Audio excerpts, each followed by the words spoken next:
Welcome to the final group stages of the WSF Women's World Team Championships 2022 here in Cairo.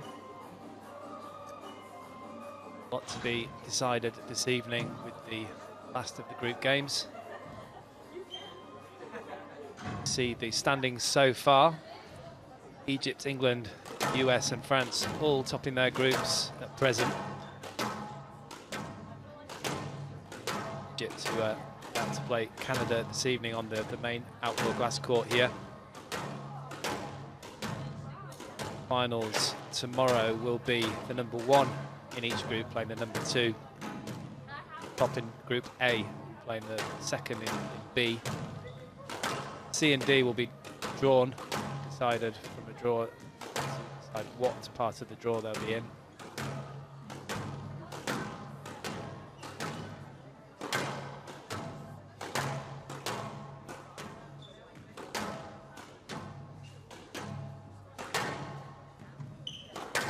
Crowd building up nicely for this one. And here are the two matches for this evening. Number 1 seeds Egypt up against Canada in this first match, followed by France against Malaysia. That should be a tight one. That's at 7:30 this evening.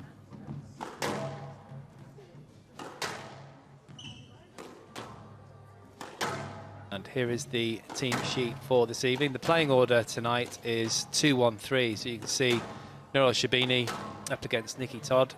They're knocking up now. Gohar, number 1 in the world, and number 1 for Egypt, obviously playing Bunyan. And then the final match, Tayyib up against Samantha Cornett.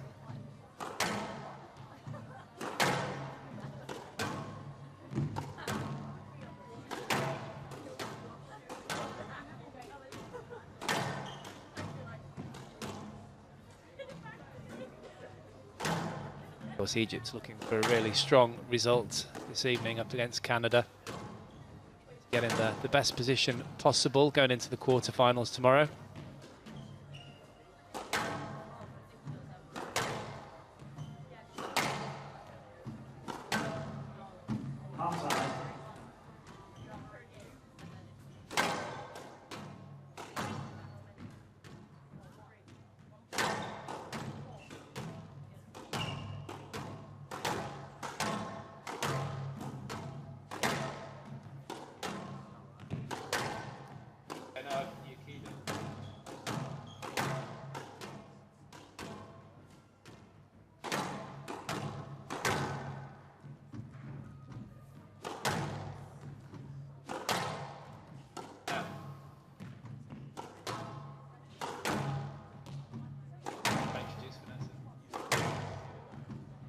Well, I'm Simon Park, and joining me as for every match this week is former world number 1 Vanessa Atkinson. Good evening, Vanessa. Evening, Parky. Well, there is Pool A, as you can see. So both of these teams already through to the quarterfinals. So this is a jostling for the position in that group, which will determine the quarterfinal draw for tomorrow. Hence the fact that Holly Norton isn't playing tonight. They potentially, if things go to seeding, they could face the USA tomorrow, which will be a big match for them. So Norton saving herself. Yeah, and her mummy not playing for Egypt. She was playing a very intense practice match top juniors.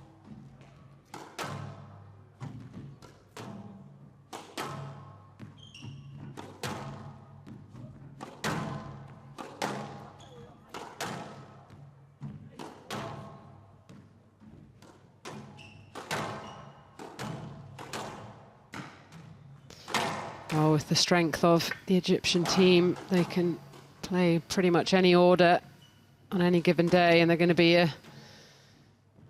difficult to deal with.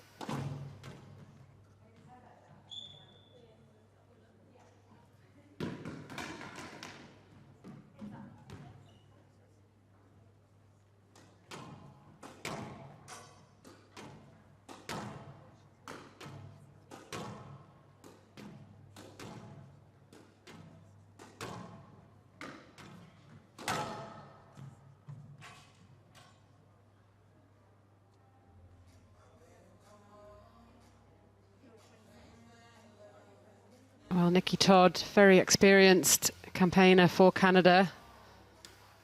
Played in these championships a few times, but up against one of, if not the best player in the world.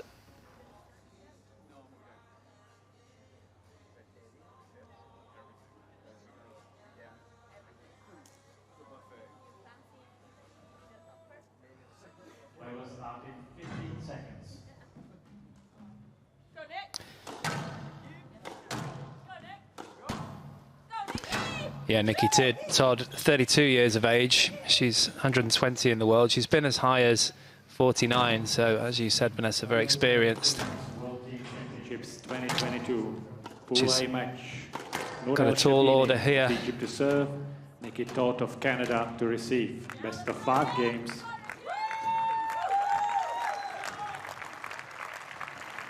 Some great support from her teammates, Vanessa. It's Level. fantastic to see. Big smiles all round. Yeah, I'm not sure how much support they'll be getting from the crowd, so they're going to have to be nice and loud. Up against the 6 times world champion, Noral Shabini. Very famous face, squash TV. It's good to see a good crowd in for this match. I do hope they stay around for the next match, though, because they have a tendency to leave as soon as the Egyptian players aren't on court anymore. Well, they should stick around if they're squash fans, because this hopefully will be a nice match, but the next one could be pretty close. France and Malaysia. It'll be 7:30 local time.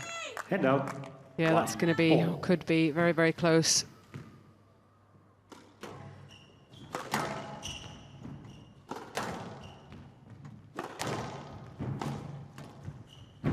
Head up. 2-1. Noral Shabini, currently number 2 in the world, but of course has been number 1 for many years. 6 world titles at just 27 years of age. Has to go down as one of the best players of all time, without doubt. Well, it's a good start for Todd. She's a very handy player, and she can put the ball away. And she's got a very good serve as well, which we've seen how important that can be on this court. 2-3. She hits a wicked lob serve.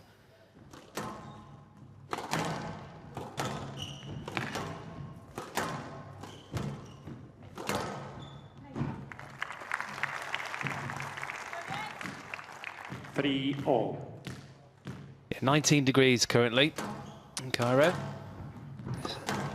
Doesn't feel quite as cold as in previous evenings. Oh, that's a great shot. Absolutely pounced onto that one. Yeah, set it up with a nice long-range drop on the backhand. And she's come out really attacking. Seems to have good awareness of how this court is playing. Out, thank you. Head out 4-all.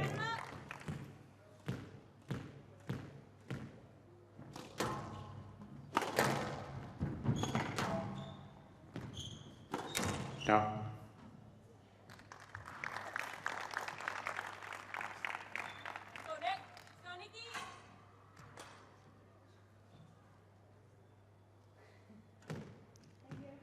Five, 4. Well, the world number 1 just being a bit of a ball girl there. It's quite good to see.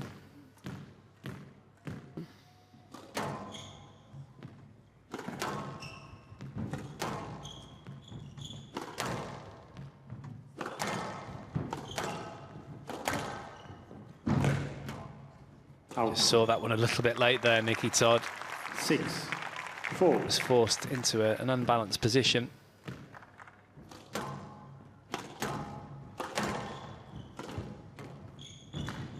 Down. Oh, his favourite shot. Head out 5-6.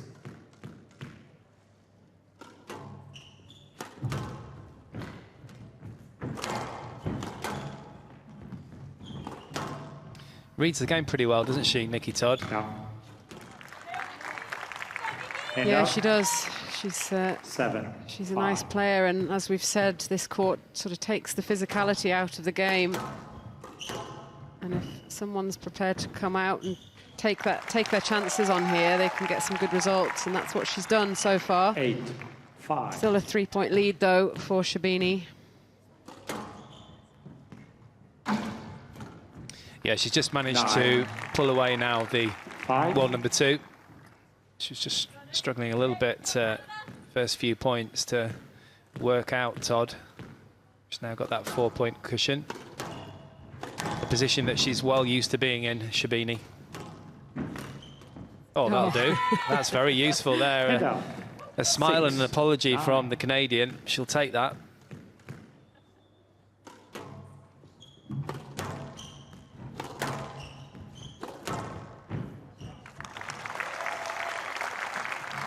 So Nora Shabini 10-6 taking that point, and with it has 4 game balls to take the advantage in this Egypt-Canada clash.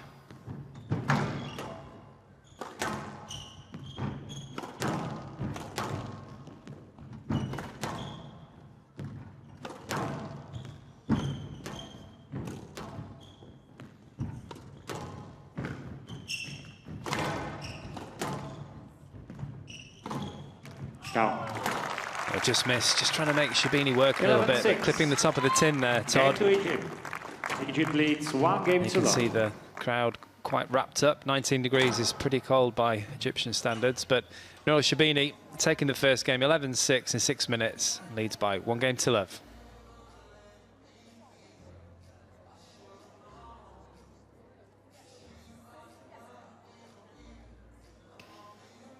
Well, it was a very good start for Todd. She came out really attacking, stepping up the court, and took Shabini by surprise a little bit in those early rallies. But Shabini, as you would expect, started to get into it.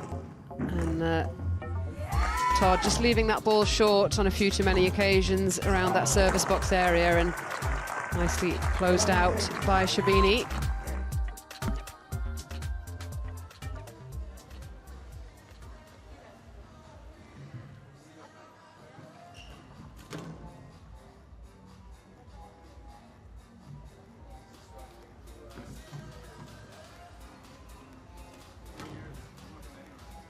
Play will resume in 60 seconds.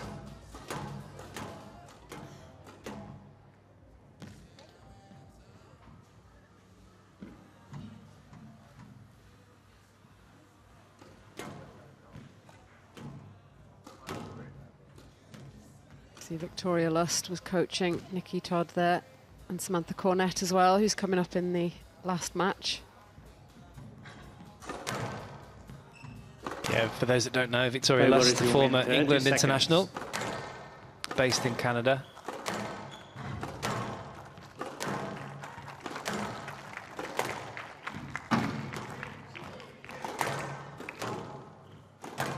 $15 seconds.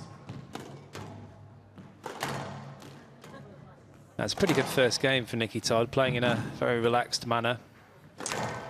Nothing to lose Egypt really here against 1 game to love. the legend, Nora Shabini.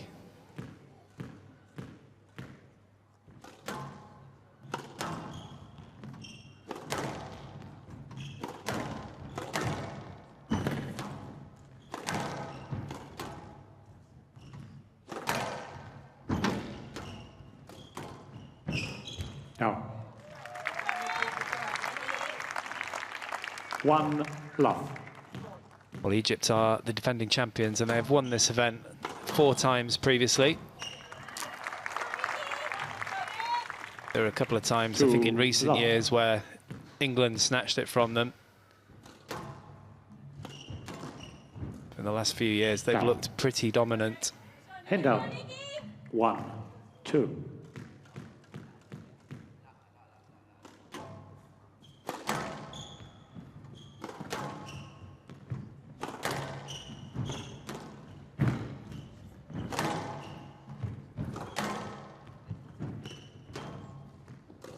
The first time that Egypt ever appeared in this tournament was back in 1994. Hand out. 3-1. Don't think anyone would have predicted the force that they have become back in those days. No, certainly not. 4-1. Absolute dream team. Shabini just starting to take control of this. Down. 5-1.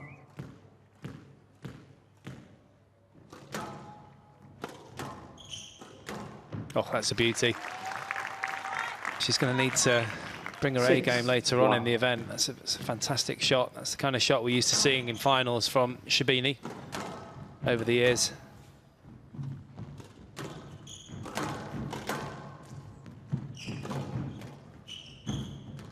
That's beautiful. Lovely. Just stuck her arm out there, Vanessa. It was very impressive from Todd to get that control when the ball was dropping off the side wall.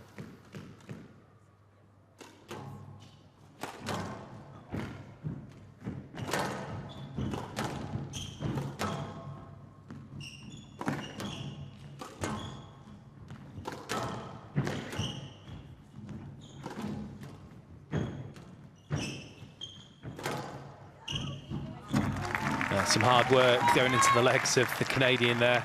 Hand out, 7-2.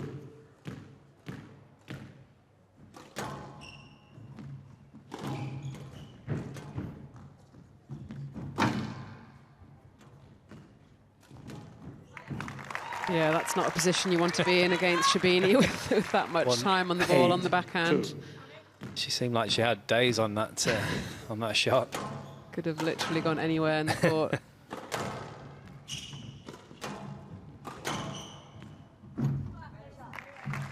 Good depth, good width from Shabini. 9-2. Starting to look sharper and sharper here.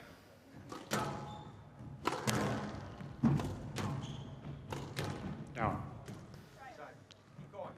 10-2. Game ball. So 8 game balls now for the world number 2.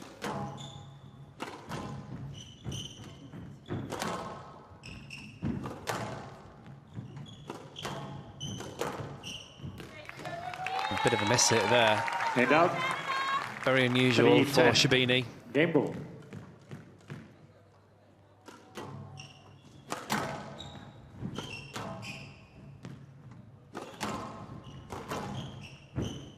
Down. 4-10. Game ball.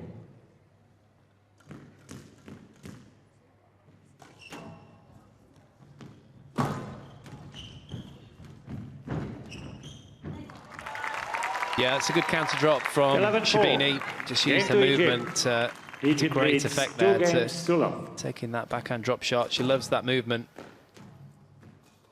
Just a little extra practice for her. 11-4, Shabini takes the second in 5 minutes. She leads by 2 games to love.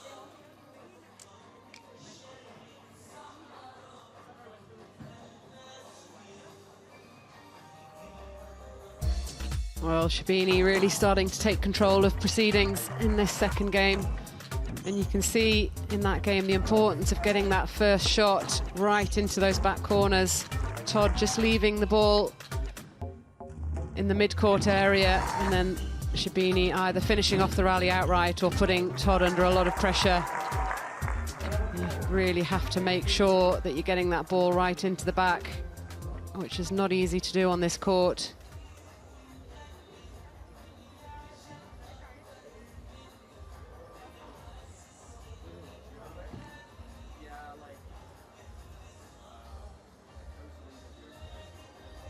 I will resume in 60 seconds.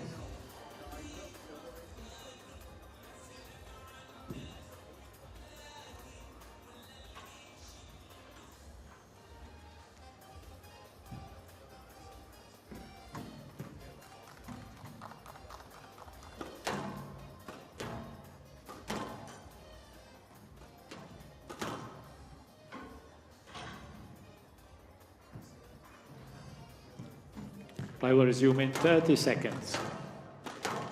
And Shabini straight back on. Good to see Todd smiling there in between games, trying to enjoy the occasion as much as possible. Yeah, she looks like she's having a great time. 15 seconds. It's a great opportunity to be on the court with Shabini. She's got good racket skills, Nikki Todd, so as we've seen, she can compete in some rallies, Egypt leads play some good squash. To love. level.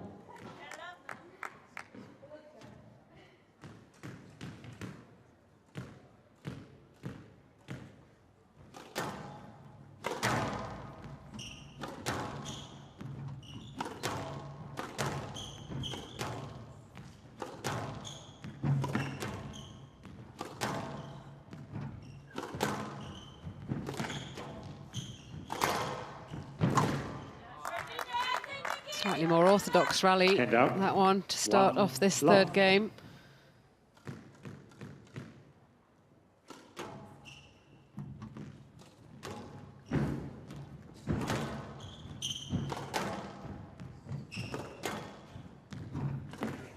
Oh, it's unlucky, just got a difficult bounce in that back left. Yeah, I don't think Shabini needs any extra help, really.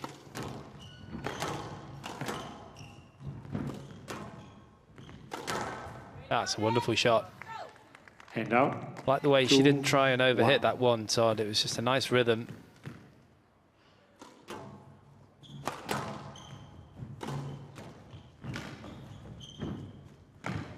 Yeah, good touch. Lovely feel across the...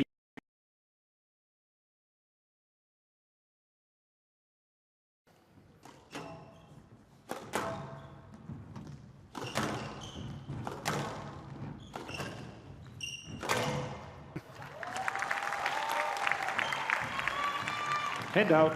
Yeah, I'm not sure she tried the leisure centre boast there, Vanessa. Worth a go. It's a little bit high. Now, head out. 4-2. Do you ever play that shot? I did. I sometimes play it off the back wall. Really try and drill your opponent the way through. If you got that sort of quite a high, but one that bounced off the back wall, whip it across. Yeah, it is. You do have to make sure that you've cleared the tee, but it could take players by surprise. You don't want to play it too often. It was a Liz Irving shot, actually. Was it? She taught you that one. Taught me that one.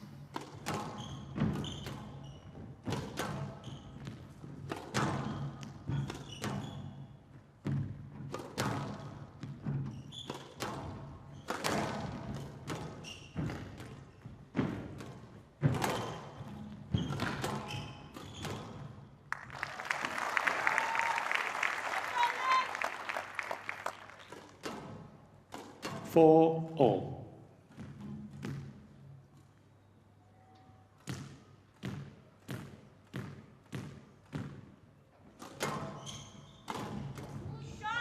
Very nice. Hand out. 5-4. Again, just taking our chances. You have to almost play quite a high-risk game on this court and sort of not worry too much if you make some errors. Certainly can't afford to not take your opportunities.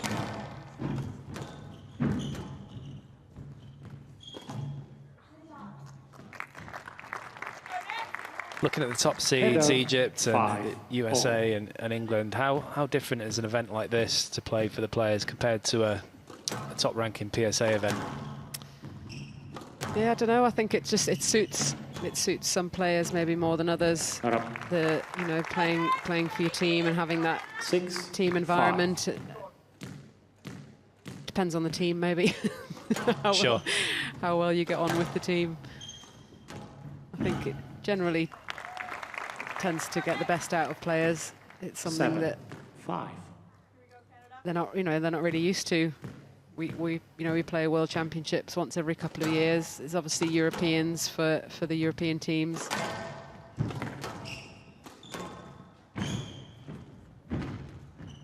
Yeah, I think the camaraderie is definitely a nice thing, but say for Egypt, they're winning a lot of comfortable matches, aren't they, until they really get to the semi-finals, and they're not used to that, I guess. Maybe in the first couple of rounds of a PSA, but the standard of women's squash is so high, isn't it, these days, that even the top players are getting a good challenge from at least 16s or quarterfinals.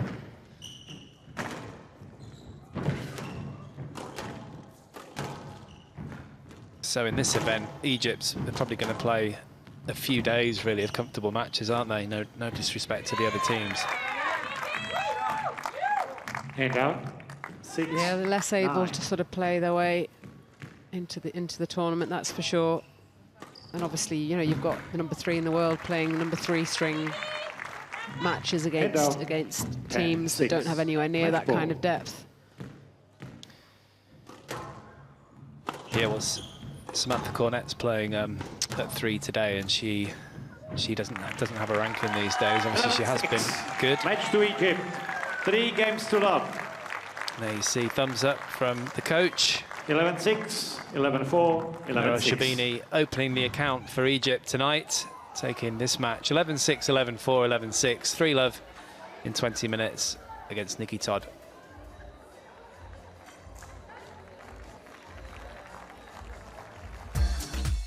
Well, just 20 minutes, but Nikki Todd actually did pretty well there. She's not a full-time player, still plays at a really decent level, but, you know, up against one of the best players in the world, and gave a good account of herself. I thought this court, you know, the matches tend to be quite quick, but she got quite a few points on the board. She was able to show off some of her skills, but never really in doubt the result.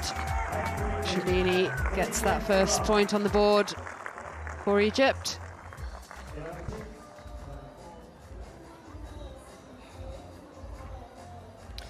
Yeah, that was a good effort from Nikki Todd up against Nourel Shabini, but Shabini winning in 3. So up next, it's the world number 1, Nouran Gohar, up against Nicole Bunyan. Join us in a few for that one.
Half time. Well, welcome back to this second match of the evening, the number 1 string. Noran Gohar versus Nicole Bunyan of Canada. Nicole Bunyan is currently 50 in the world, but she's been as high as 39. She's 29 years of age. She was born in Victoria, British Columbia, but she resides in New York. And this Women's World Teams is her debut at this event. She's already got some good experience, hence the ranking on the PSA World Tour.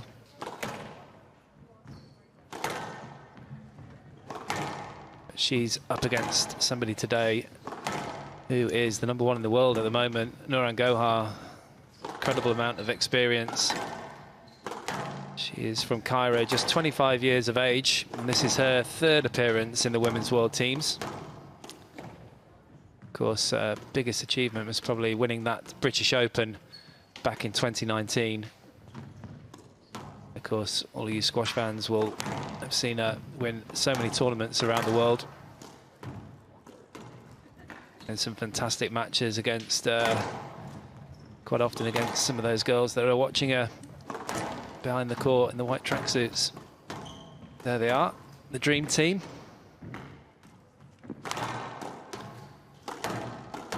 Well, Vanessa, how do you see this one going? Well, they actually share a coach, these two, so they both work with Rodney Martin. A good point. So I'm wondering whether they actually maybe train a little bit together. I'm sure they do. In New York, so maybe a bit more familiar with each other than you would think. And yeah, Bunyan's she's good. She's a good player. This will be all right. I think she'll do okay. She's really works hard on her squash. Very knowledgeable about the physical side of training. She Thank you. has her own website for sort of training for squash, physical training for squash. Sure. Yeah, she looks like she hits a good ball, that's for sure. She was quizzing me earlier about the court. Obviously, they've had a hit on here, but it's in the middle of the day, much warmer. You can't really see the ball because it's you know, daylight. So she was asking what it looked like or what it seemed it was playing like. Their first outing on this glass court. You haven't been on there, have you? I haven't. I would you're talking Play from will experience. start in No. 30 seconds. I say, I don't know when you found time to do that. It's such a busy day. No, I would not enjoy playing on this court. I mean, I don't enjoy playing on any court, really, but Not these days. no. Play will start in 15 seconds. But I remember playing on similar courts Yeah. on occasions.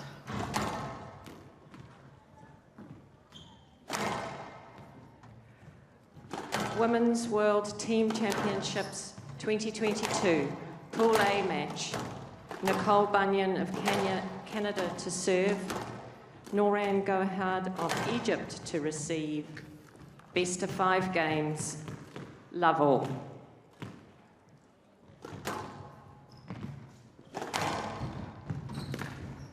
Down, hand out. 1 love. Gohar playing her usual game like she's in a hurry. Yeah. Well, at least we'll keep Out. Oh dear. well, that's not a good start. Maybe still, you can just see a little 2 bit of love. moisture still on the court from the mopping earlier.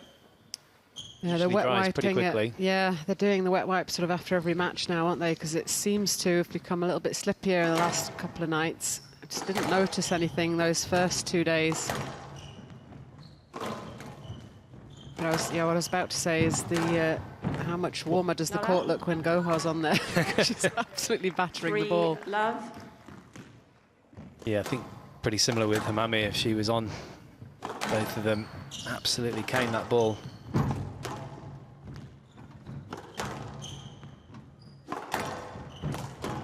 Down. 4 love.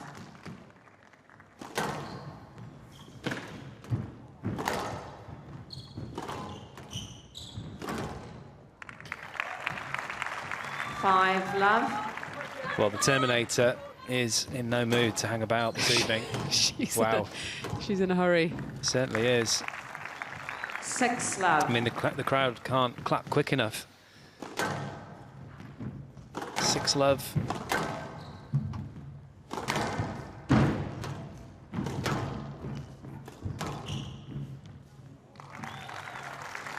Seven love.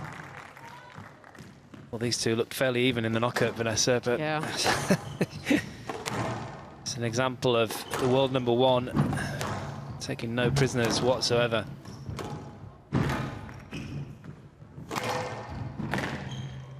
Catching the nick there as well.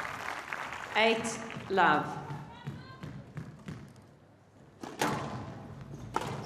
Bunyan just needs Oh, to... yeah, she hand needed out. that. That's what she needed. She needs to try and find a little bit of 8. time out there. It's just all happening so fast.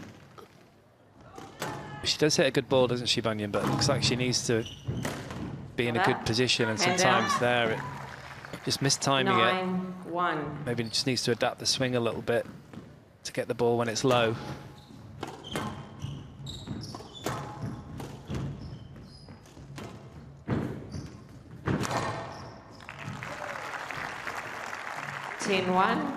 Game ball.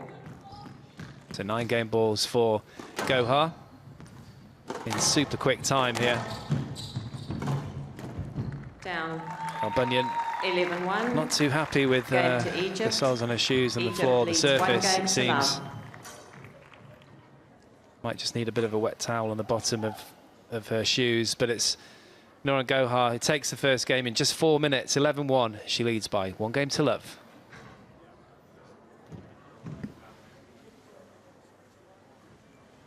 Well, Gohar looking like she's got somewhere she needs to be in a real rush. She's storming to the service box after every point.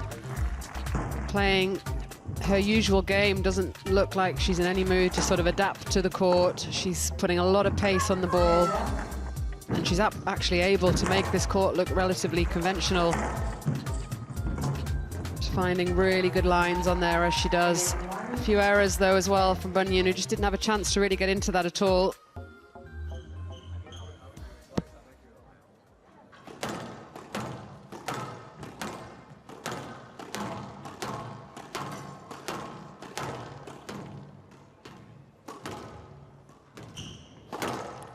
Play will resume in 60 seconds.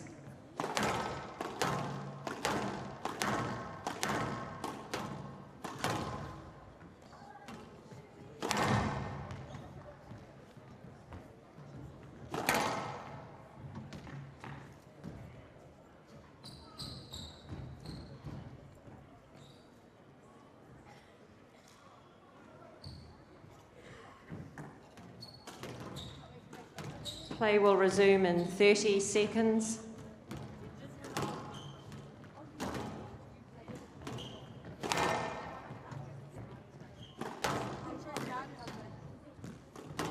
Well, the only way is up here for Nicole Bunyan, really, 15 after that first game. And she was up against the world #1, as we say, who's in no mood for party or any kind of rallies going on here whatsoever. Egypt leads 1 game to love. Love all. Looks like she's got her eyes firmly on getting this match out of the way and thinking about the later stages.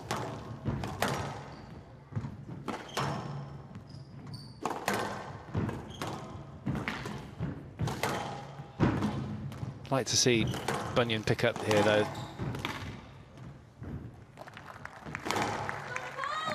One love. Just not getting any time on the ball, the Canadian.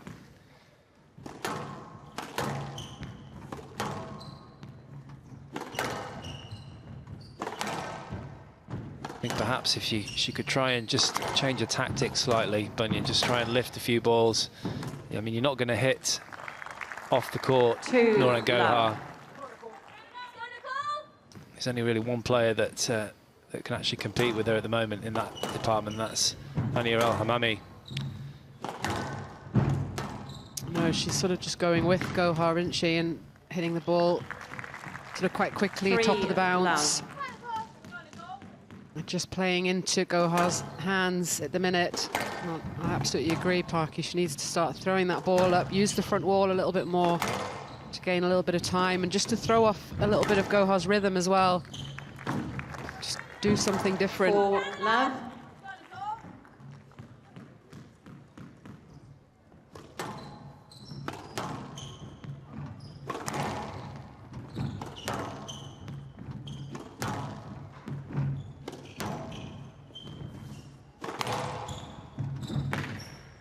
Such a good bit of timing there 5 from Gohar. love. Even having to adjust with the angle, the inside-out forehand.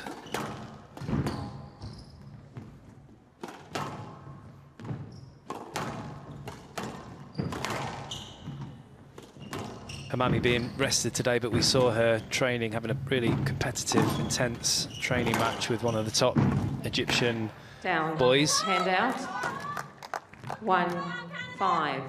Certainly no prisoners in that match. They had to have the coach refereeing them, and they were looking to us at times. We were pretending that we didn't see. Very, very competitive. Hand out. 6-1. Yeah, that sort of goes back to what you were saying about some of these matches being so comfortable. She obviously just needed a little bit of a run out to make sure that she's ready for when the matches suddenly do get a lot tougher. Just open up the lungs a little bit. Yeah, definitely a good thing to do. 7-1. Well, that lady looks like she's ready for a game. She's got a racket.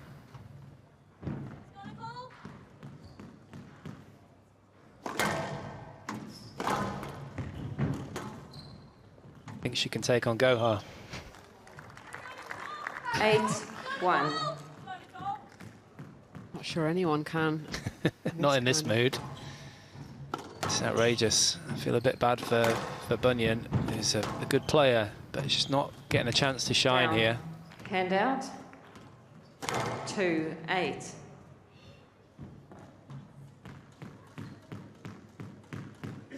Yeah, it's the kind of situation where you start to sort of feel the pressure of the scoreboard rather than just concentrating on your game plan. You're just wanting Down. to get a few points on the board. Hand out. 9-2.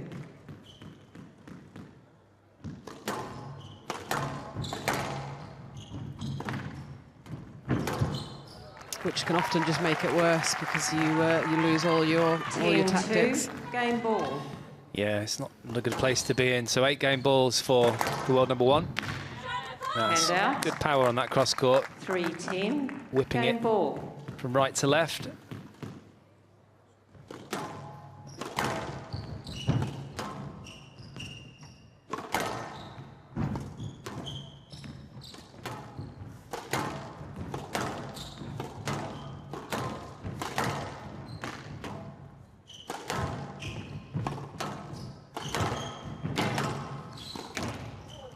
Down. Oh, just couldn't move her feet in time there. The ball was at her 3. shoelaces. Game to Egypt. Egypt leads But ultimately, 2 games to love. it's Noran Gohar, the world number 1, is straight to a seat, taking that second game, 11-3 in 5 minutes. She leads by 2 games to love.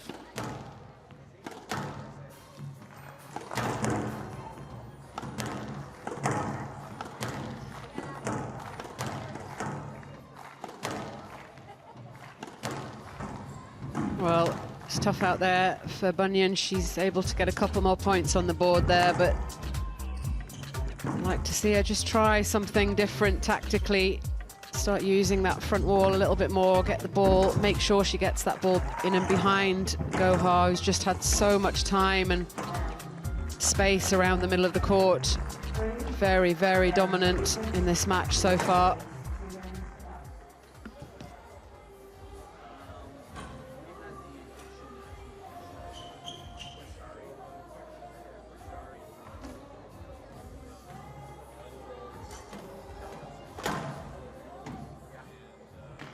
Play will resume in 60 seconds.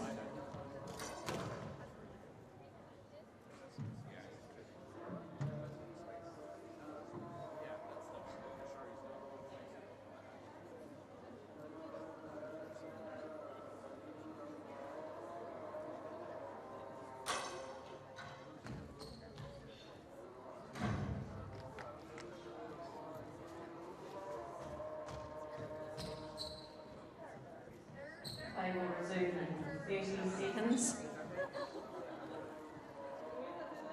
Have you lost the ball? Okay. Do you need a new one?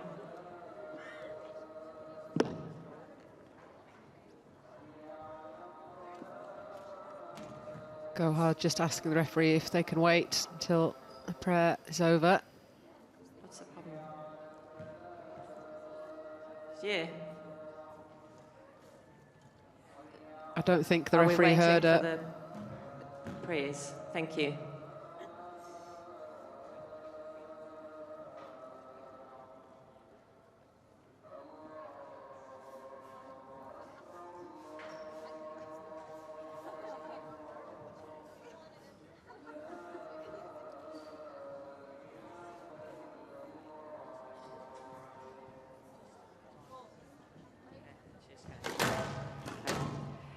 Egypt leads 2-0.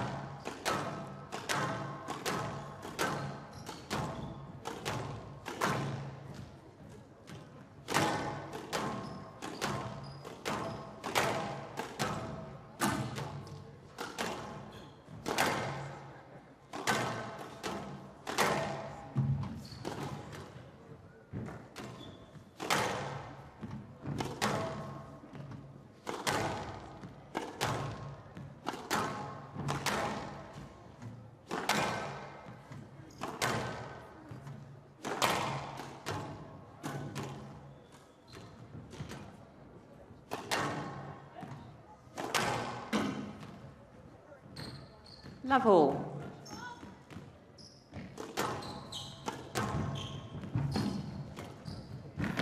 Oh, here we go, game 3. Gohar starting off 1 love. in the same vein. I remember in junior squash sometimes some of the really best players running between the service boxes because they were that good. They were winning so quick. It's a little bit like that. Yeah. Just really keen to get in that shower, Gohar.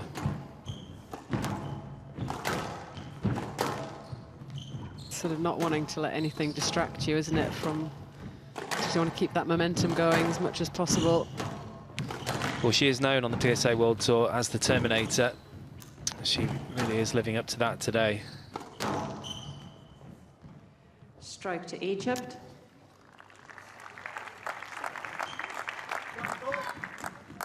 Two love.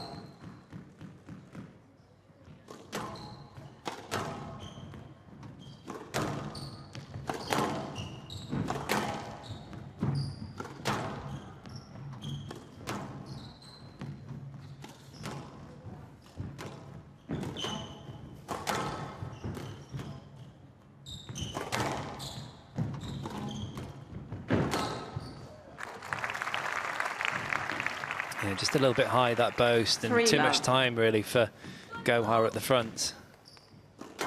So again, racing off to an early lead.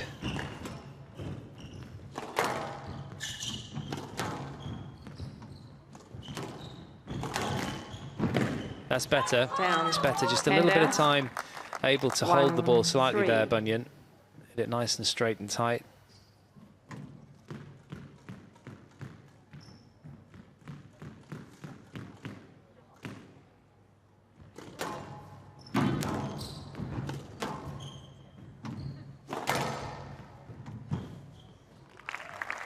Hand out. 4-1.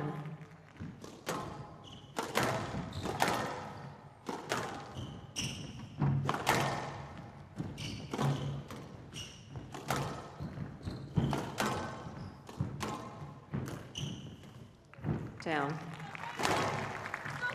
5-1. Well, the top 4 seeds in this competition so far are all unbeaten. See if that remains the same 6-1. this evening. Going into the quarterfinals tomorrow.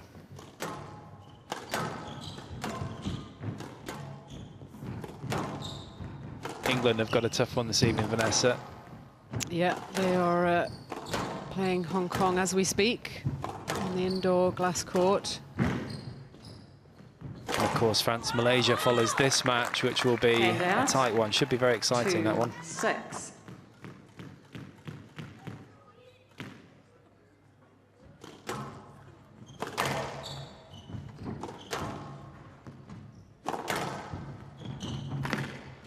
out. Hand out 7-2.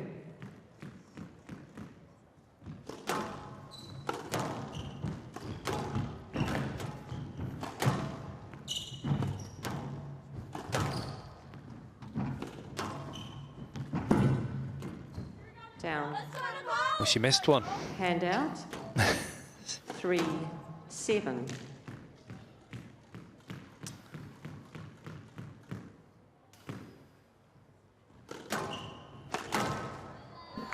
Dear me. Hand out. Well, it was a loose serve, wasn't it? Straight 8-3. onto the strings of Gohar. And you're playing against the world #1. But I guess, you know, you're just all at sea when you're losing in this manner. You run out of ideas.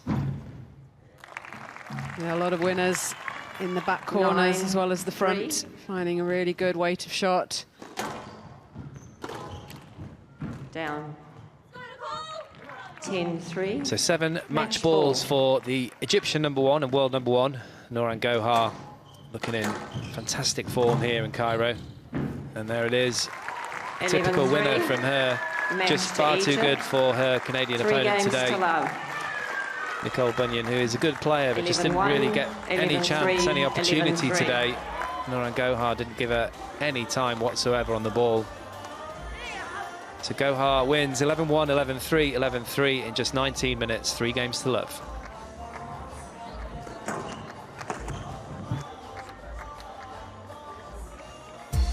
Yeah, tough day at the office for Bunyan. Gohar in absolutely awesome form.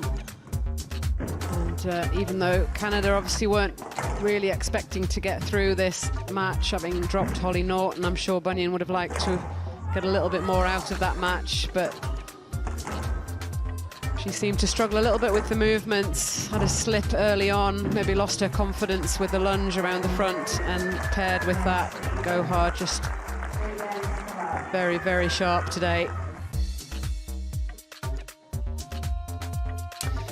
Well, that's confirmed that Egypt have beaten Canada with those first 2 matches, but we have the final match to play, the #3 strings, Nour El Tayeb up against Samantha Cornett. That'll be up in a few minutes.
Well, welcome back to the final string of this Egypt versus Canada affair. Nour El Tayeb of Egypt up against Samantha Cornett of Canada. Samantha Cornett has been as high as 23 in the world when she was a regular on the PSA World Tour. She's not on the PSA World Tour anymore, but still playing a good level, enough to be able to be selected for Canada in this event. She's 31 years of age, born in Deep River, but resides in Toronto. She's got a lot of experience. This is her 6th appearance in the women's world teams. She's up against Nour El Tayeb. So much experience. Currently number 6 in the world, but of course she's been as high as number 3. 29 years of age from Cairo. And this is her 5th appearance at this event. And of course her biggest achievement was probably winning that US Open alongside her husband Ali Farag in 2017. Which I believe was a first for a husband and wife to win the same event, the same major event on the same day.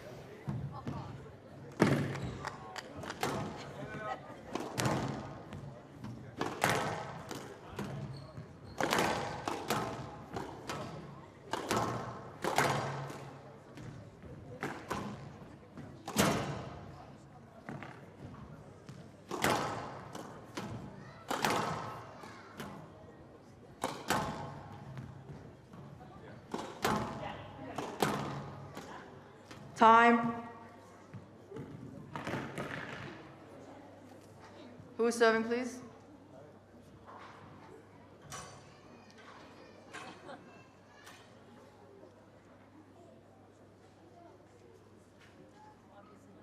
Well, it's just been pointed out to me by my fellow commentator, Vanessa Atkinson, that she and her partner, James Willstrop, did win the Qatar Classic together, but I believe you weren't actually together at the time.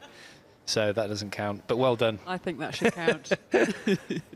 Yeah, on a technicality. Yeah. Still a fantastic achievement, obviously. Play will start in 30 seconds. It's written in the stars. Yeah.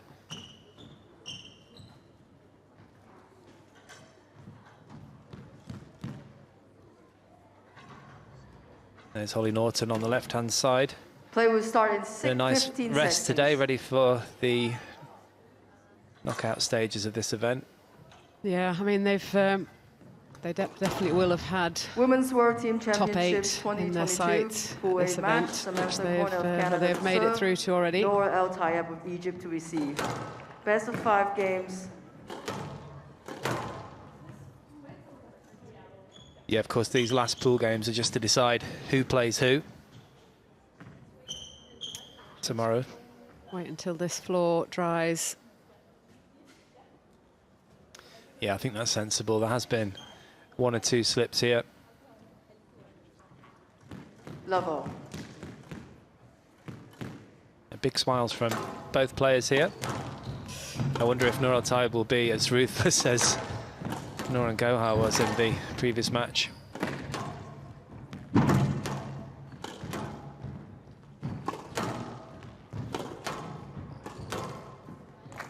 When you were playing in these events, when you're at your top level at number 1 in the world, would you be really ruthless if there was a big disparity between you and your opponent? I don't feel like I had that many matches where I could afford to. Where you were that much better. I was generally playing on 1, and even the countries that were, you know, didn't have depth would often have quite a decent number 1. Down. So yeah, I don't remember it happening that often. I remember it as being, which is certainly not been the case so far for Egypt. I remember it being a really tough week, like a lot of tough matches. Yeah, I had the same when I was playing. It was Europeans and World Team Championships were incredibly tough.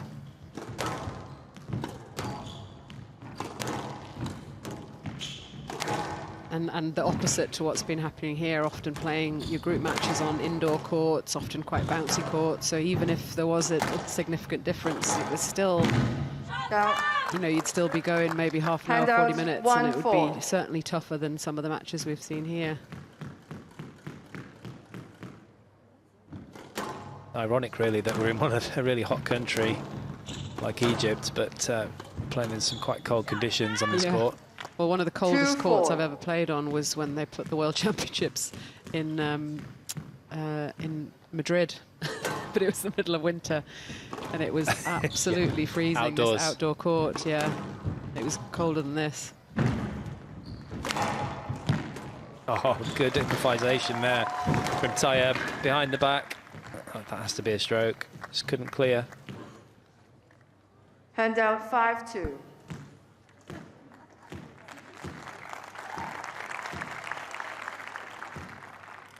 We've already seen a bit of magic there from Nour El Tayeb. Cornett looks to be playing well, though, using her experience. As I said, she's been up at 23 in the world when she was on the tour. That's a great shot. Well read there from Cornett. Handout 3-5.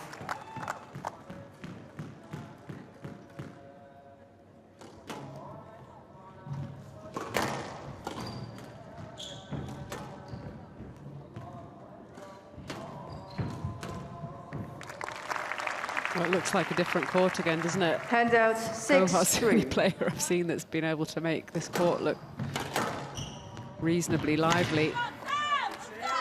Handout 4-6. They should get Gohar to go on in between games and just bash some full-hand volleys.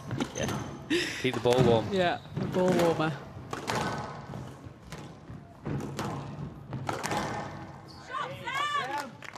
Five, 6. Well, maybe Hamami, as she's got the day off, apart from the training match. Yeah, she's had the toughest match of all of them so far, that's for sure. Lovely boast, that hold at the top of the swing Handout 7-5. stops Cornett's movement. You see, she just does a split step. Well, she's certainly one of the most deceptive players around, isn't she, Tayeb? Down. Oh, that's unlucky. That was a good idea there from Cornett. 8-5.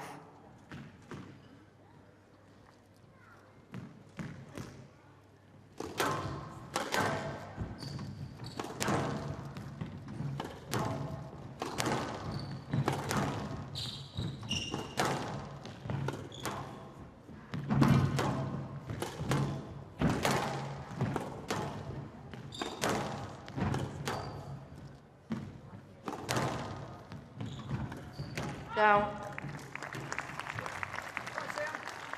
9-5.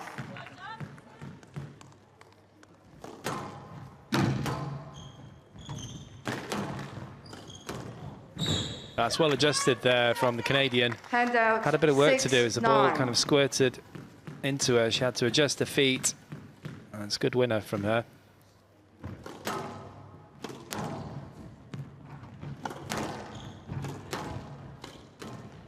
Again, Very nice. lovely finish. 7-9. She's keeping in touch here, Cornett.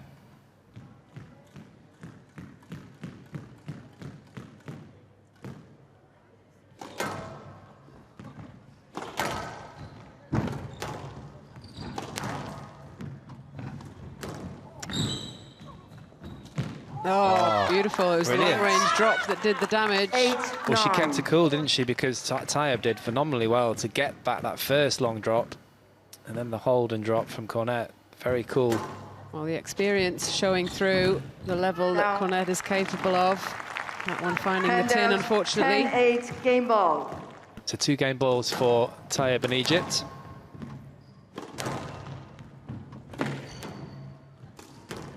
Ah, what a finish. 11-8. You could hear the strings singing there on that Egypt backhand leads volley 1 from game to Tayeb. love. Beautiful skill there from the Egyptian. The crowd appreciating that one.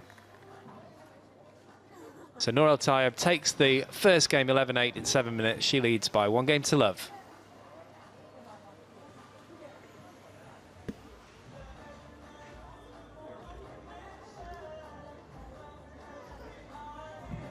Well, similar to the start we saw from Nikki Todd, Cornett taking her chances, coming out really positively, attacking anything loose and getting some good rewards in the early phase of that first game.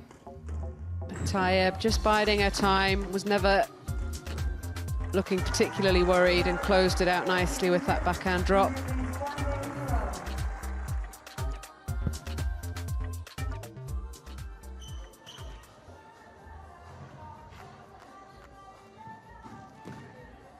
Well, there you see Victoria Lust, the former England international, giving Cornett some advice here in between games. Pretty good first game for Cornett, I felt. We've just been getting word from the other match inside the club, England versus Hong Kong. Hong Kong have won the first match. Jazz Hutton losing narrowly, 12-10 in the fifth. And I believe that Sarah Jane Perry is on court now in the second match. So a very tough one for England so far. Play will resume in 30 seconds.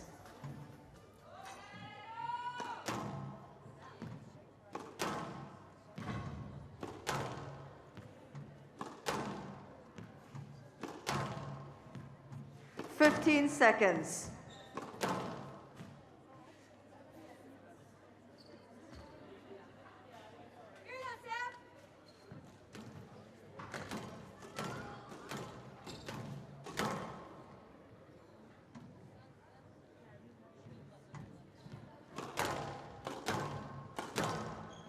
Egypt leads 1-0.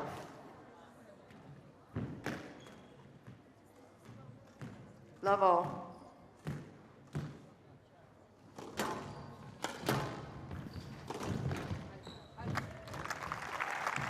Cornett struggling to read that forehand boast again. That slight hold in the swing.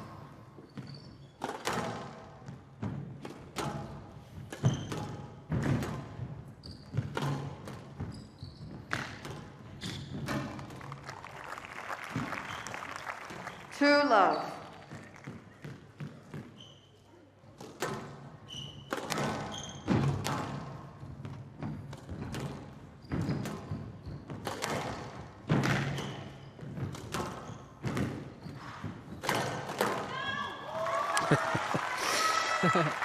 She read that one, Vanessa. Yeah, just a bit.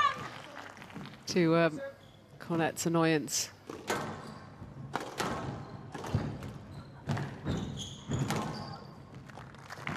Yeah, starting to control things.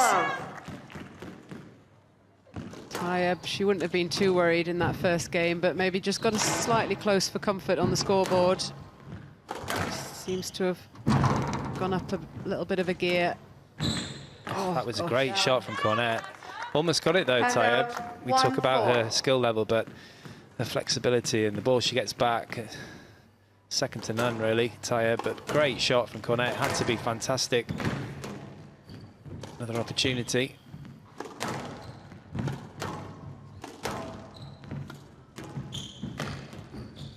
That's nice.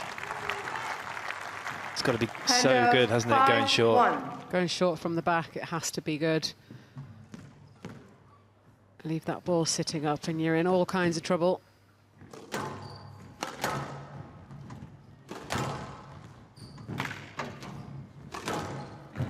Down.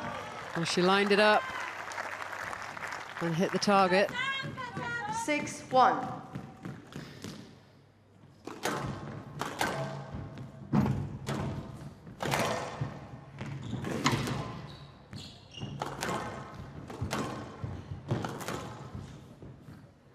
Stroke to Egypt. Just sprayed the ball out, Cornett. 7-1.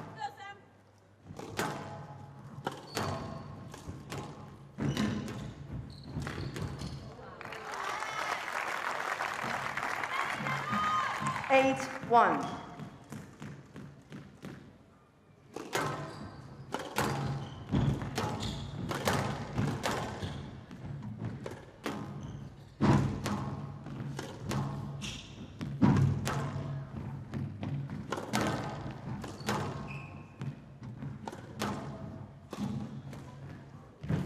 Well, Cornett being sent around the houses there with the volley boast. 9-1.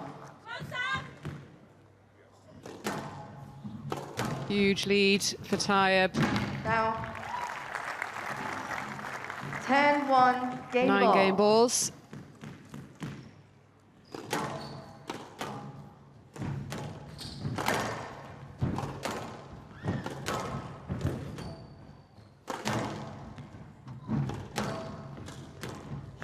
beautiful shot. She got it though. Again, that hold there from Cornett.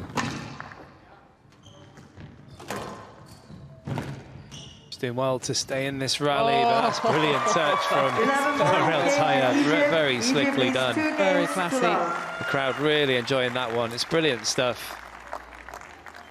Fantastic to see. Not so much though for Samantha Cornett, as Nour Tayeb takes the second game 11-1 in 5 minutes and leads by 2 games to love.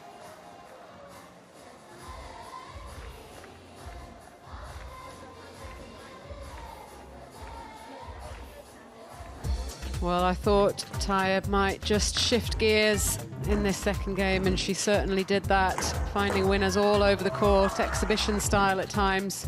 Cornett struggling to find those lines into the back. She was clipping side wall a little bit, leaving the ball around the middle, which was absolutely perfect for Tayeb, hitting every target in the front. That lovely technique, getting the strings right through the ball.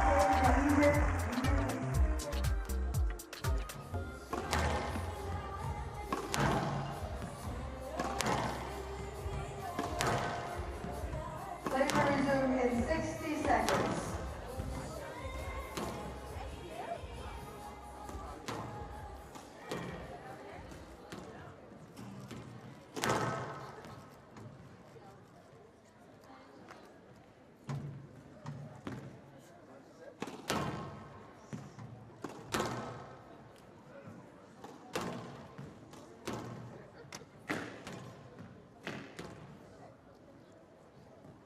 Resume in 30 seconds.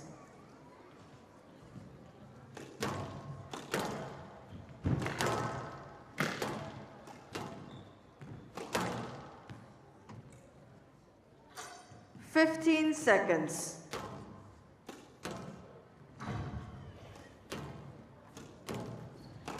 Egypt leads 2 games to love. Level.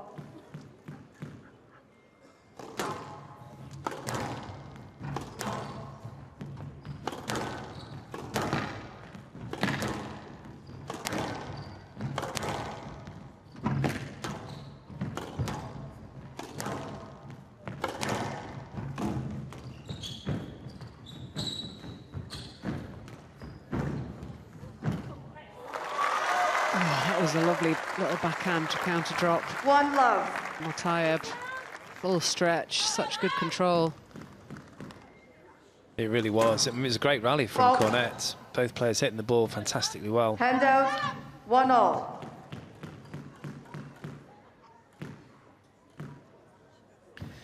These top players, they've always got an answer though, haven't they? It's always, it's that, or most of the time, it's that extra shot that you're least expecting. Well, that was unexpected. She tried that earlier in the last game. It just clipped the top of the tin, but this time it's worked out for Cornett.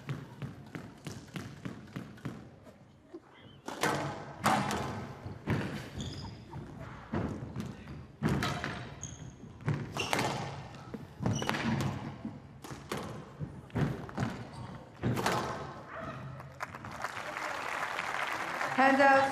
2-all. Well, we've just heard that Sarah Jane Perry is 1 up in her match, in that second match for second string for second rubber, I should say, for England against Hong Kong. So things looking a little bit better for England in that match. 3-2. Handout. 2-all. It was always going to be a tough one though, Vanessa, wasn't it? Hong Kong, a real force in squash these days. Yeah. Yeah, well, if SJ can squeeze through, then it'll go to a decider, make things a bit more exciting. 3-2. Yeah, that final match is Lucy Turmel up against Si Wing Tong.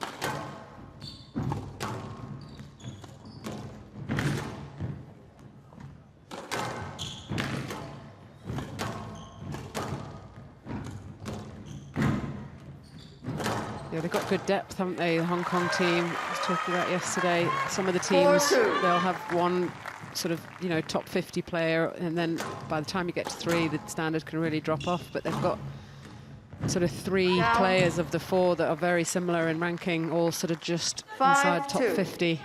Yeah, and they can all play, can't they? And they're all very, very determined players, good fitness levels.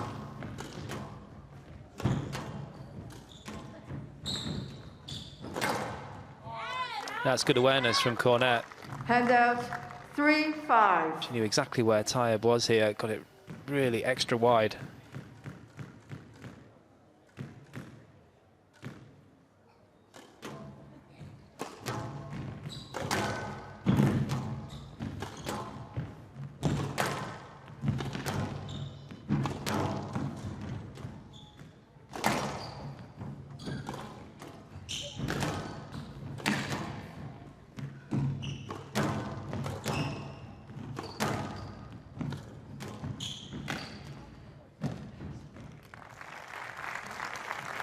Handout 6-3.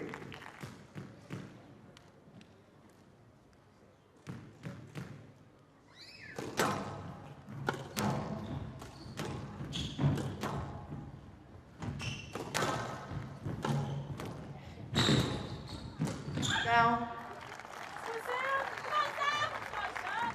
7-3.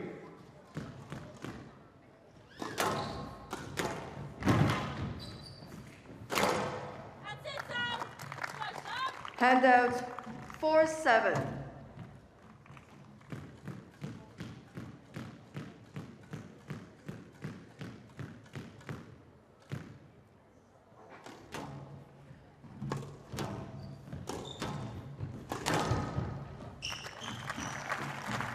Handout 8-4.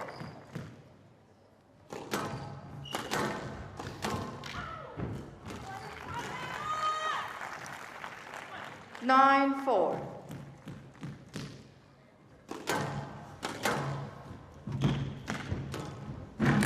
That's a brilliant shot there from Nur Tayeb. Just securing 10-4, 6 match match balls now ball. for herself and Egypt for another clean sweep. Clean sheet against Canada. Down. It just clipped the top of the tin, you could hear it 11-4, match to caressing Egypt. that 3 red games line. to love. It's Nur Tayeb 11-8, 11-1, secures another 11-4. 3-love win for Egypt. Crowd there, look, waiting for the ball. Really enjoyed that one. Canada putting up a good performance, but Nur Tayeb coming through 11-8, 11-1, 11-4 in 20 minutes. 3 games to love. Egypt have beaten Canada.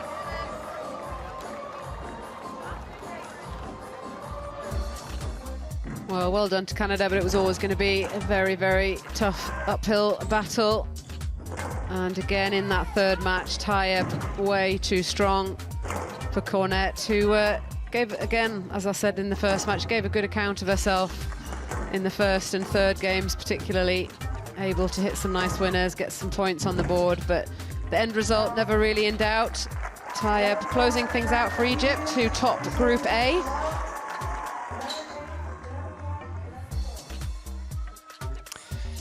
Yeah, pretty well expected there for Egypt, coming through very, very comfortably, but a good effort from Canada.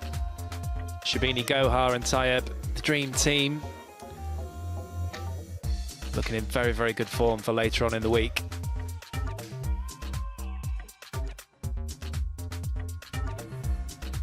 So Egypt coming through 3-love, and the next match will be France against Malaysia, coming up in around 35 minutes. Join us then.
Welcome back to the Women's World Team Championships here in Cairo.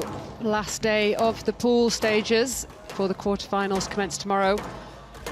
One match already played, Egypt coming through 3-love against Canada, and coming up for you, a fantastic match between France and Malaysia to determine the positioning in that Pool D. First up, Camille Serme back on court. What a treat that is, up against Rachel Arnold. And that's followed by the number 1 string, Melissa Alves. She's playing Aifa Azman. And then the last match, Colleen Omar, also coming out of retirement for this tournament, playing against Chan Yuan.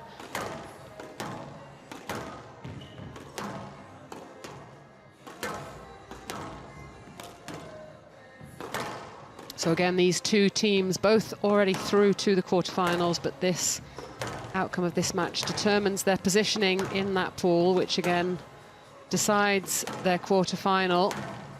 So as you can see, France and Malaysia have topped Pool D. The winner of this match will play against the loser of the England-Hong Kong match. And whoever finishes second here will play against the winner of the England-Hong Kong match, which is still playing out on the indoor glass court. 1-1 over there in matches.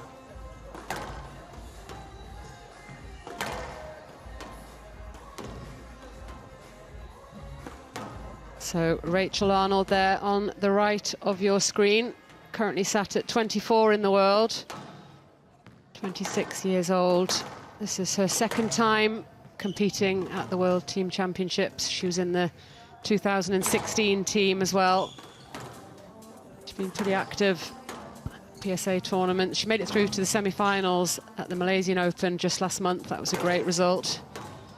And she has been pretty good so far in this tournament. Three love wins so far in the groups. First outing on this glass court though. And up against the slightly unknown form of Camille Serme. Great to have her back on our screens. Retired towards the end of last year. Halftime. Former British Open champion, of course, former world number 2, 33 years old, 12-time French national champion.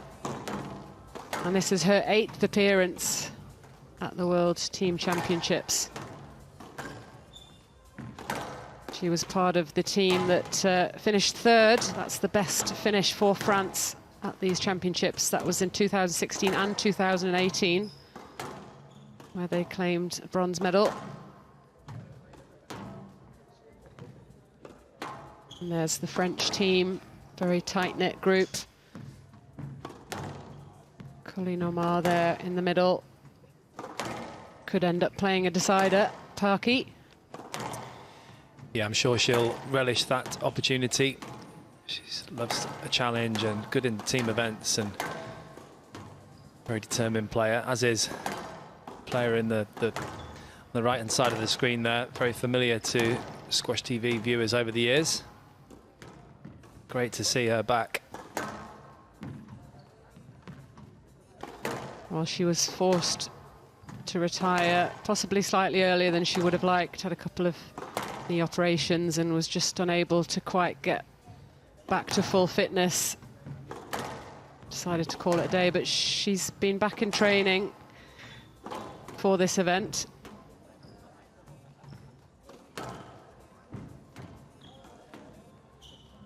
Got some exhibitions lined up with Renee Melwalili, I believe, as well. That would be fantastic. Absolutely, that would be cool to watch.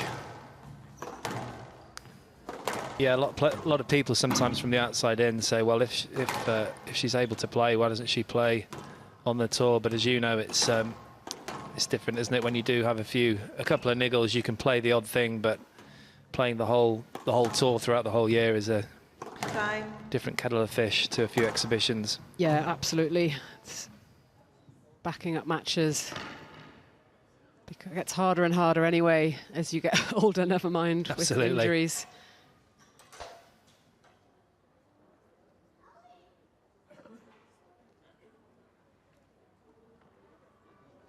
So this could be very interesting.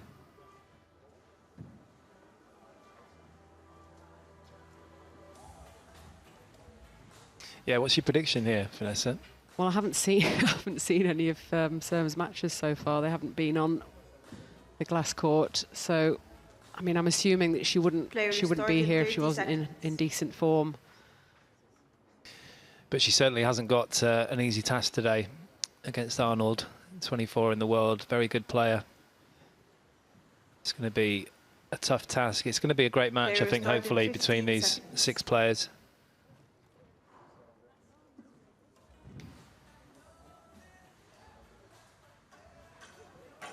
Yeah, tough one to predict with the 2 French players coming out of retirement.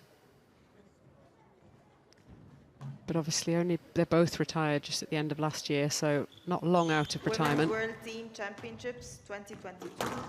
Pool D match. Rachel Arnold of Malaysia to serve. Camille Serme of France to receive. Best of 5 games. Level. Yeah, neither particularly old, both at 33 years of age.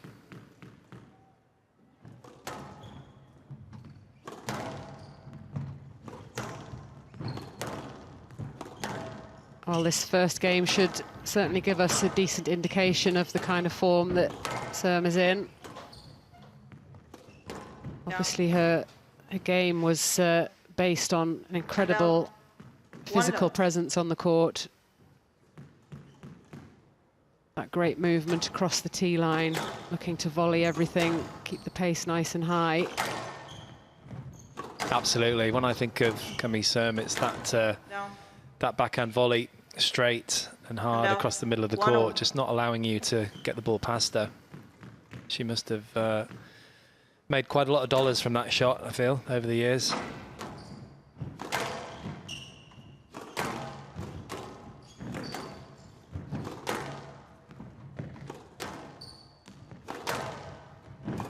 I'll be interested to see whether she's sort of adapting her game according to the fact that she hasn't played at this level for quite a long time.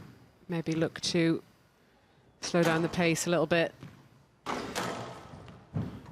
Yeah, well, we'll see how strong she is and see how.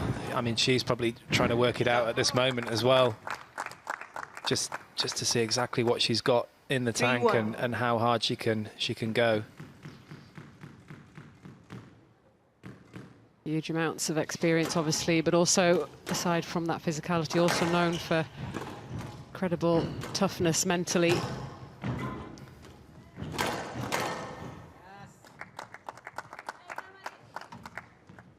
(4-1).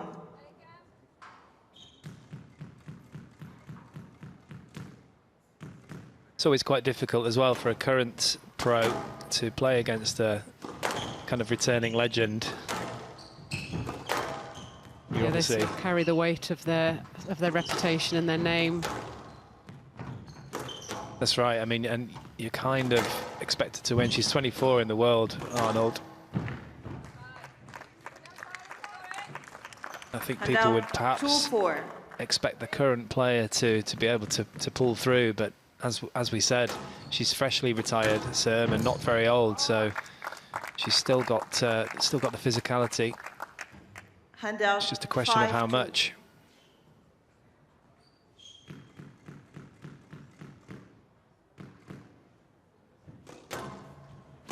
Well, also with the injury, I'm sure she's had to adapt her training. Certainly not putting in the workload that she would have done when she was a full-time professional player. But there'll be huge reserves there. All those years of work put in. Fair bit of muscle memory, you think? Yeah. Good example there, punching in the volley. 4-5. Taking that ball so early.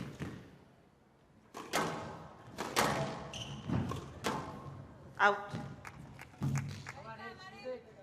And out 6-4.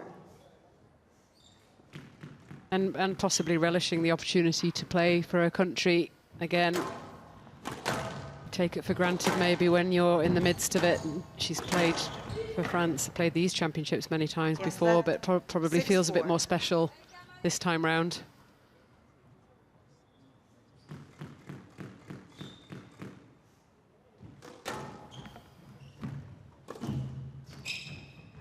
Yeah, what is it? The 8th appearance for Serme? 7-4. It's a world 8th, team. yeah. That's pretty phenomenal. Not quite to your level at 10 yet. She's got a long way Far to off. go. She might still get there. Down. Another 2 events out of retirement. 5-7. Well, I joked at breakfast. I said, "You've come out of retirement one last time," and she said, "Oh, maybe more." So she's not. She's certainly not considering it a last effort. Well, I guess if she stays at good level for the next 4 or 5 years, then it's possible. But you'd hope 6-7. that there would be some younger talent coming through that would be able to oust her. Well, a good competitive start to this first match bodes well.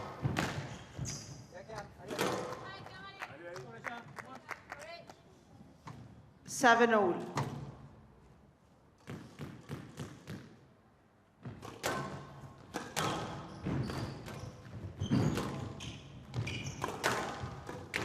Down. Ooh, It's the right shot, wasn't it? Just a little upright there. Didn't quite sink into that volley. 8-7. well, she's very attacking, loves to take the ball in. Arnold just has to watch her error count at times, can be quite high.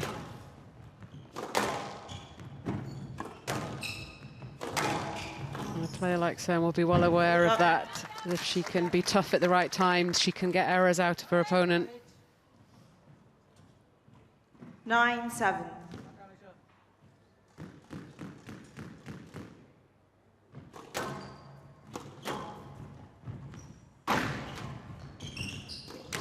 Down. There's another error. So 2 very 10-7, costly errors game coming ball. right at the end of this first game, handing some 3 game balls. Just a bit careless, really. I think the way she's playing them, she's got to pay attention to detail, Arnold. Yeah, she's playing against a legend of the game, and that is 11-7, costly, as you game to say. France leads 1 game to Well, nil. that's often what separates the good players from the very, very good players, is that they'll still make errors, but they tend to close up shop when it matters. And Camille Serme did just that, played the end of that first game very well. 7 minutes, France taking it 11-7 and leading by 1 game to love. Well, Camille Serme coming out of retirement, and we were wondering how her form was going to be, her physicality, and it looks pretty good. She's perhaps not playing quite as fast as she used to, which is to be expected, but she's thinking about where she's putting the ball, and Arnold a little bit nervous perhaps, playing a legend of the game, former champion, and perhaps a little bit difficult for her to work on what tactics she's going to employ. One love, Serme.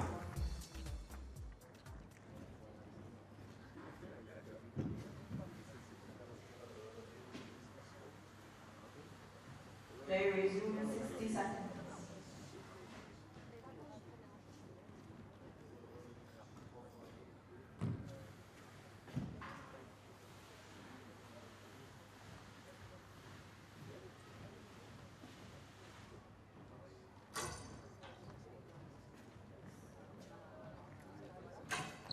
Well, looking very relaxed in between games, chatting to her longtime coach, Philippe Signoret, national coach, but also Serme's coach for pretty much her whole career. Yeah, it's been a great partnership between those two for a very, very long time. Great relationship. 15 seconds.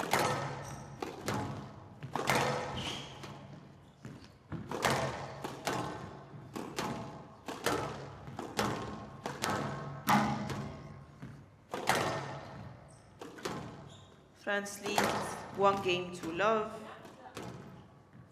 Love all.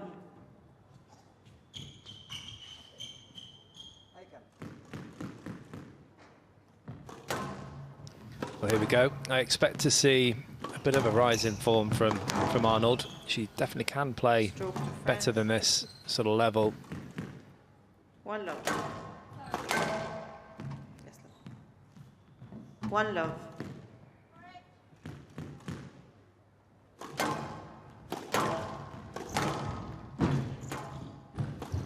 Down. Oh, it's a nice opportunity. Hand out 1 all.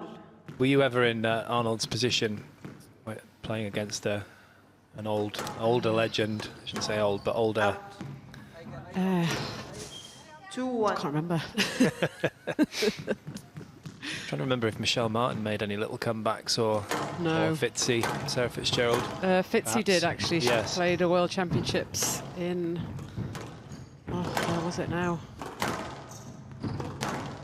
She definitely retired, and she came back and played for Australia, and she did. She was unbelievable, the level.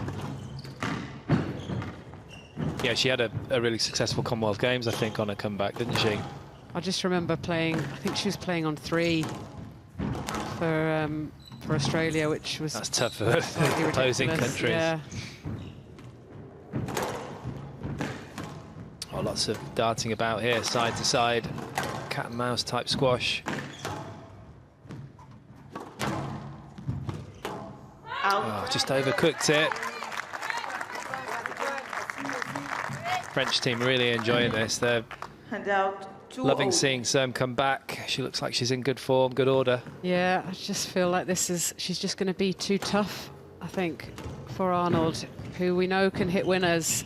She's got a very high skill level, but I just feel like Serme's going to have the experience to kind of starve her of those positions. I love that shot. Good use of the wrist there from Arnold.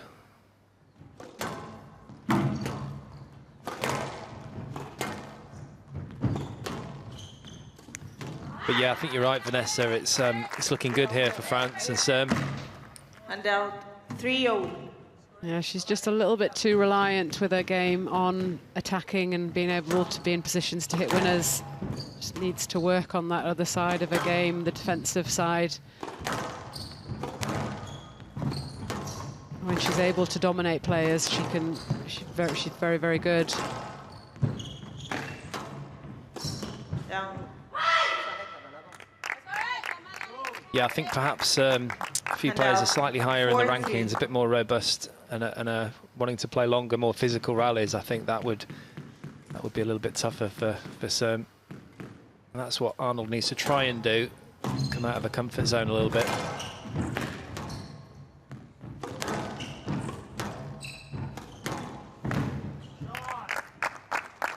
A winner on the backhand side. 5-3. Nicely played. A slight lead in game 2 for Arnold.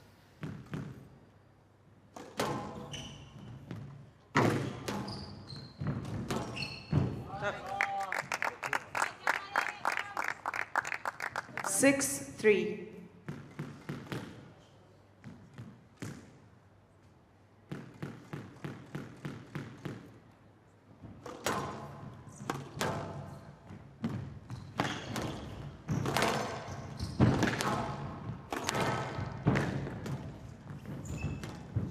Yeah, that's nice. Just got the ball in quick. And out 4-6. Took it nice and early. Well, in the England match against Hong Kong, Lucy Tamel is 2-love up against Zi Wing Tong. So that's looking pretty good for England at this stage. It's the decider, of course, 1-1 between the two.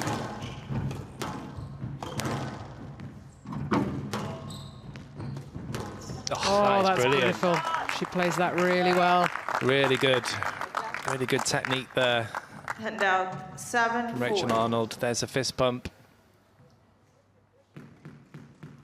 And this is a good response from the Malaysian. It was required. Yeah, she just managed to get herself in front of Serme, who's just maybe taking that ball in short and maybe not getting quite enough depth on her shots into the back, leaving those opportunities. Yeah, that's Arnold, right. She's cut out the errors as well, hasn't she? Yeah, she has, and I think she's being a little bit sharper. I mean, as you say, she is an attacking player. It's perhaps, that's a great shot. That's the one I was talking about earlier, the one And that's out 5-8. been so successful for Serme over the years. But about Arnold, she's just been a bit sharper into the front, really affecting the movement of Serme. Just playing a bit quicker. You see there on the cross court, a bit more positive. Down. Yeah, she needed to make that one, really. It was halfway down the 10. 6-8.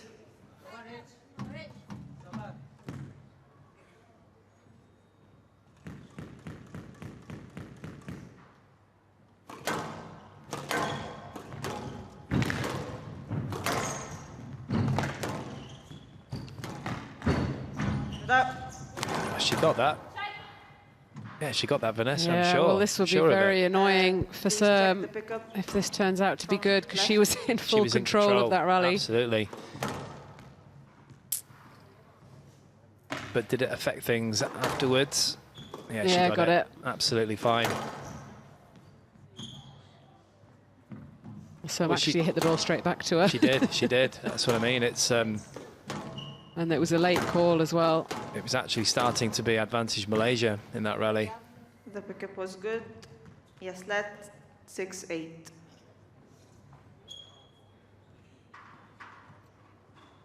6-8.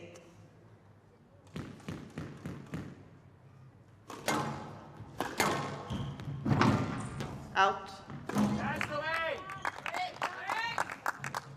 And out 9-6.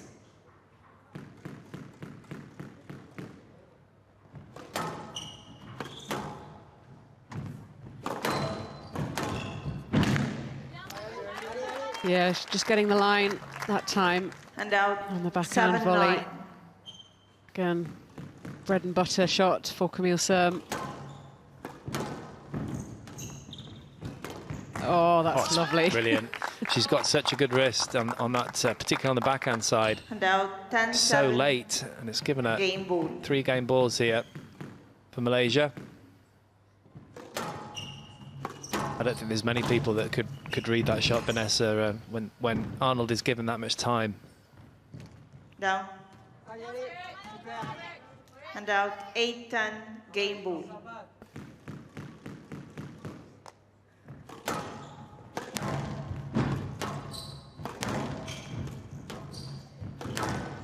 Beautiful. 11-8. Yeah, that backhand, very, very fruitful for both players. But it's Arnold that hits the winning shot on game ball.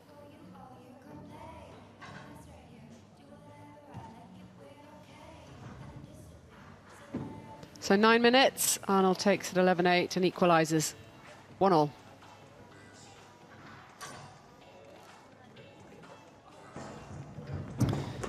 Yeah, as I said in that game, I just felt that Arnold was a little bit sharper with her attacks. It's really not in her makeup to play really long attritional rallies, but I just felt she was a bit better at her style of game in this second, taking the ball in a little bit quicker. Serme was pretty similar to the way she was in the first, really, as you'd expect. Very, very consistent player. But Rachel Arnold, when she got her opportunities, she was taking them, and there's a good example, that final shot, 1 game apiece.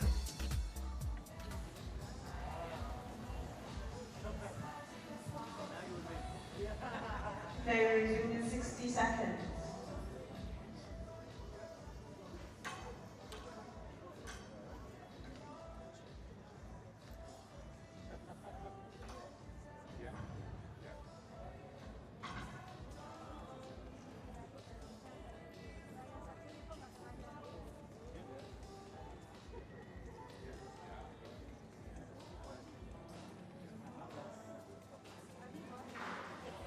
Play resume in 30 seconds.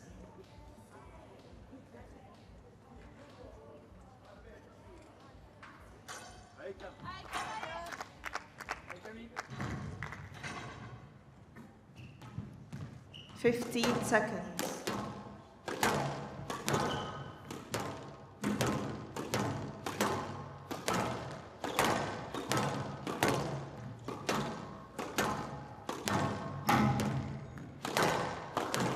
One game all, Malaysia to serve. Level.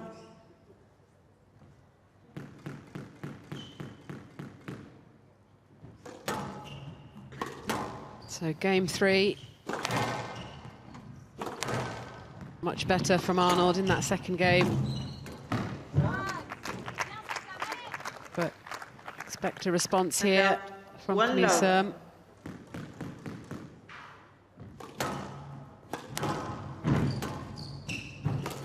Down. 2-love.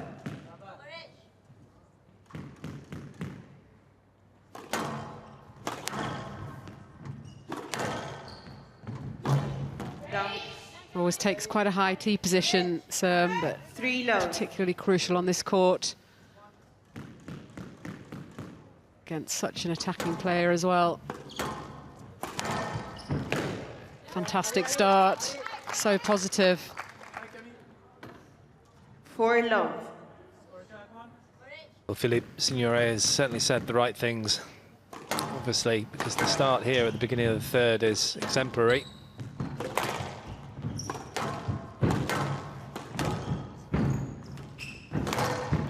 Nice width. Yeah, exaggerated width there. Arnold was flying across the 5 court, love. across the short line for that forehand volley.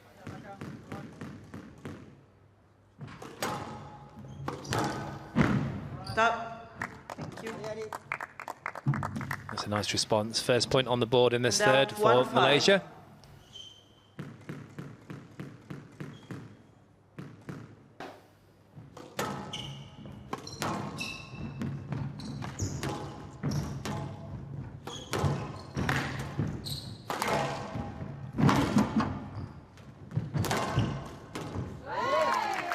Yeah, the backhaul boast just ran a little bit tight. A little bit fortunate for 6-1. Serme. Arnold not able to get the width.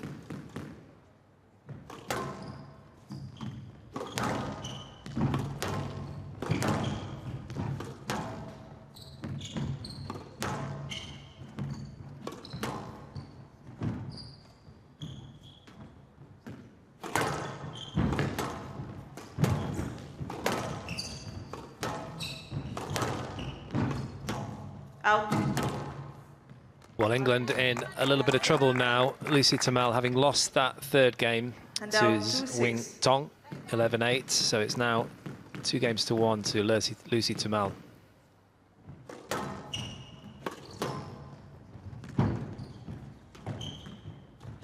Down. Oh. Just clipping the top of the tin. 3-6. Still a 3-point lead. But Arnold just trying to work her way back into this third game after a fantastic start from Serme.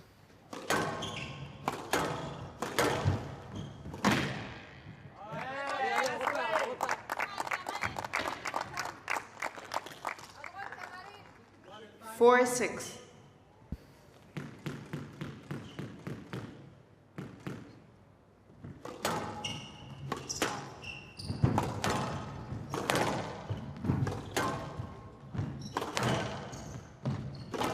Down. Just trying to force it a little bit too much 7-4. there, Vanessa.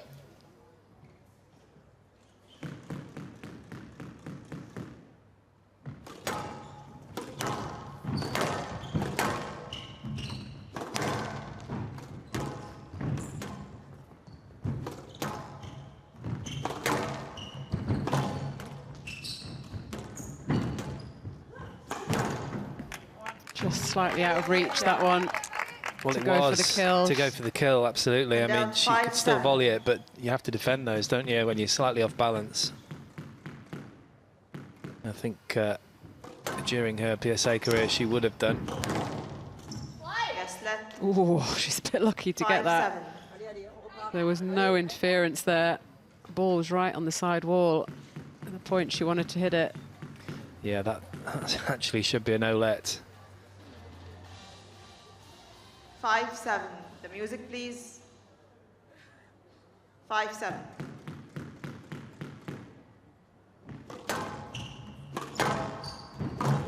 Down.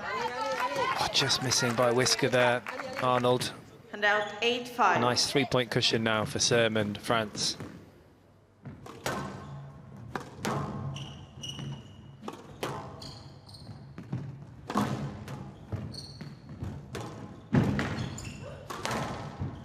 Yeah, That's better. Just perfect weight of shot on that volley. It was high up again, wasn't it? A little 9-5. bit like a tennis serve. It was so high, but she got just the right height and weight on the ball this time. Down. And out 6-9.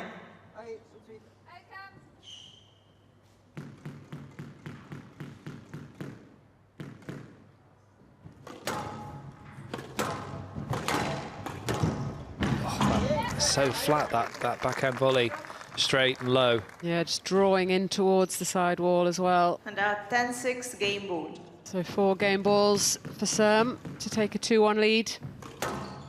Out. And that flies out of court. 11-6, game to France. France leads 2 games to 1. It was all about the start of that third game. Camille takes it in 7 minutes, 11-6, and France lead by 2 games to 1.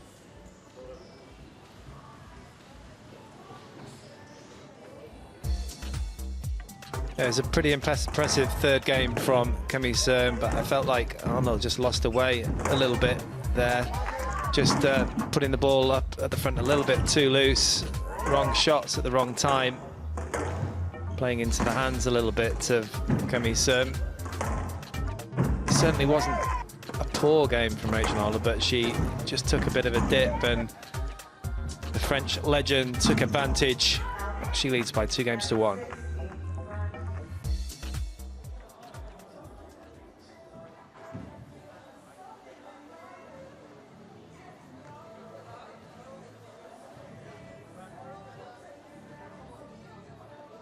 Resume in 60 seconds.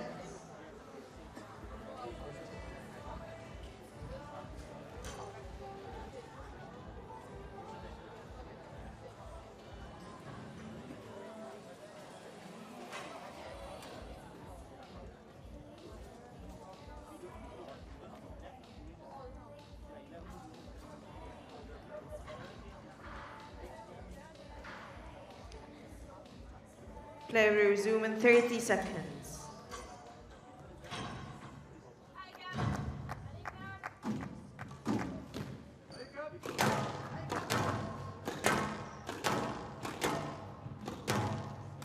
Fifteen seconds.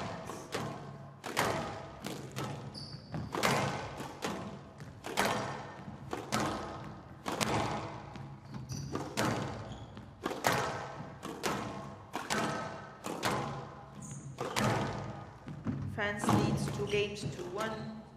France to serve. Level. Level.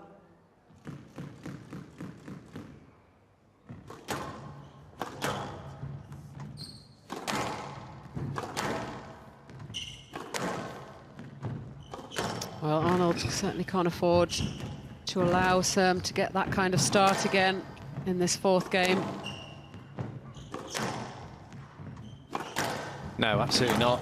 She's doing everything in her power here to get the legs of Serme moving as much as possible. She could have had a stroke there. She played on. Stroke to France. Yeah, I think that's the right decision, Vanessa. The ball came right by the feet of Arnold. This is... She read it in time, didn't she, Yeah, Serme? It has to be a stroke. It's the wrong shot to play when you're in the middle of the court. You know, it can be quite deceptive if you're slightly at the side, but in the middle of the court, it's very dangerous. Yeah, it landed right in front of her feet. Stroke to France, decision upheld. Malaysia has no reviews remaining. 1 love.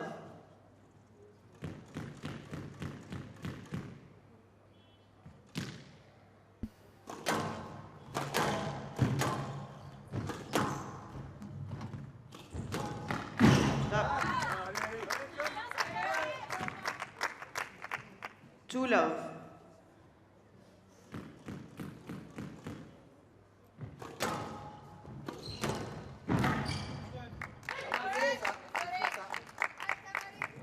And out 1-2.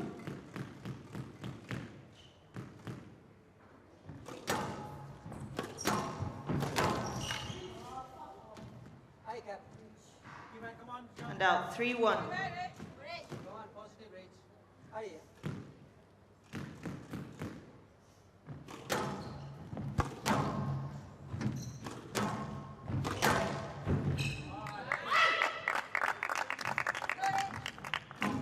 Handout 2-3.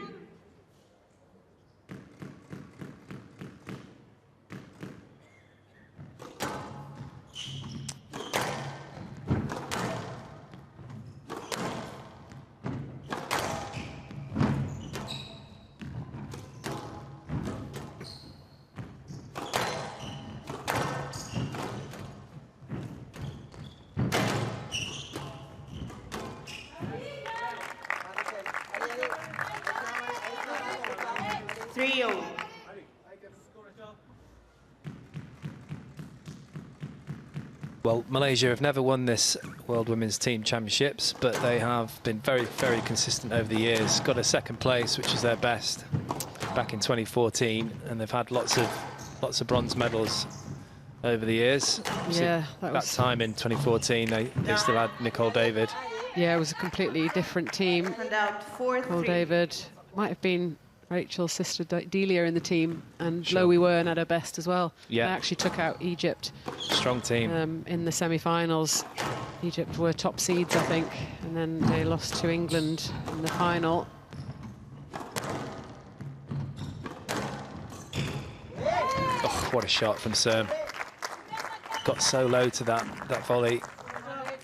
5-3. I think she's answered quite a few of our questions here, Vanessa.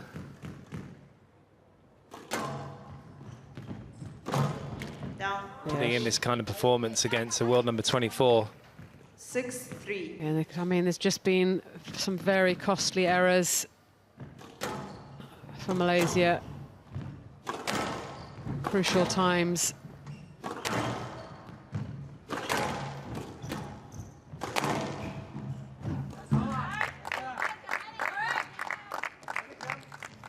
Handout 4-6.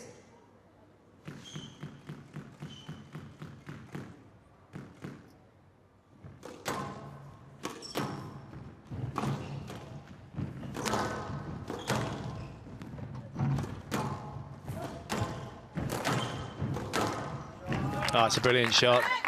Good rally, really good rally that for Arnold. She was all over Serme 5-6. for a few seconds there. Well, she's looking to prove her strong, Parky, closing down that lead.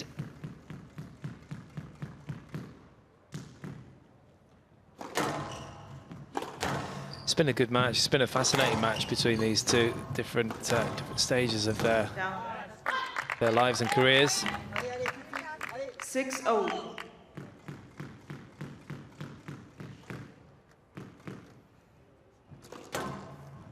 Especially now, Arnold making it just a little bit more interesting. Parity in this fourth game. Down. Oh, she should have made that. Should have made that one, Vanessa. Yeah, just tried to do a little bit too much with it on this court. If you just get that ball in quick on the drop, it's going to be very difficult to get back. And she just tried to use a little bit too much deception. Clip the tin. Again, the error coming at a bad time.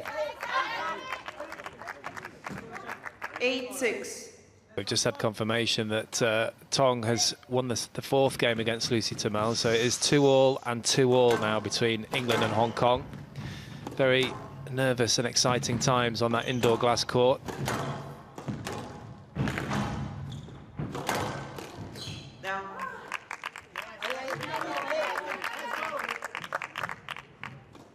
Handout 7-8.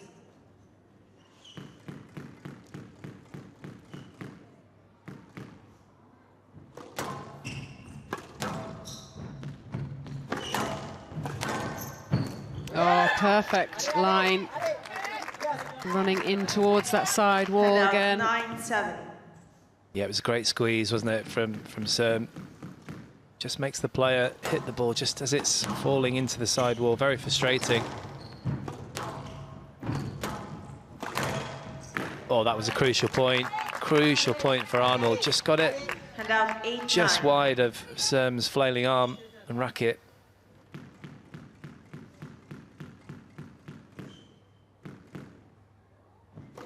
Every single point crucial now at this stage. Down. Oh, Well, I was dear just me. about to say, can Arnold keep the ball out of the tin, and she plonks it right in the middle. Match ball. 2 match balls for France. to take this opening match.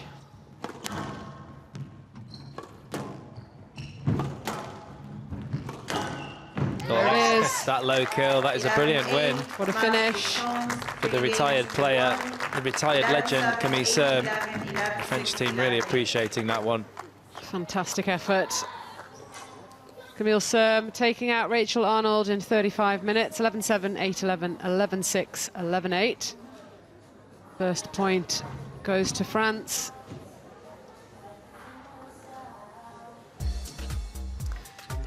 Well, it's very impressive from Camille Serme, just showing that she's still got that physicality, that determination, and that accuracy that we've been so used to over the years, seeing her win many, many major tournaments and get so high up in the world rankings. But Rachel Arnold played her part. It was very attacking, as she normally is.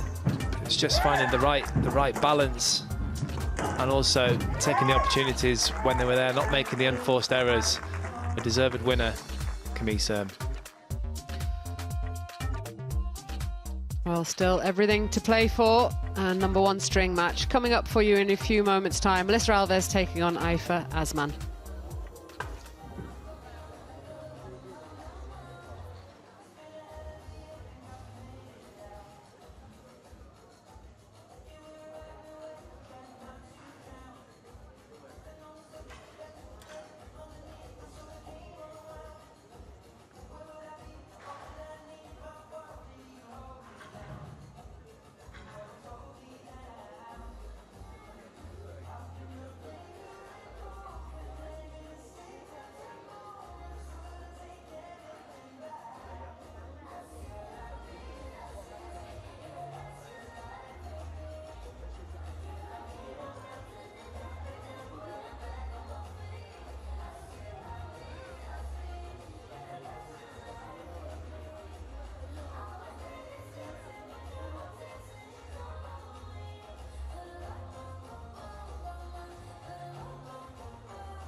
Half time.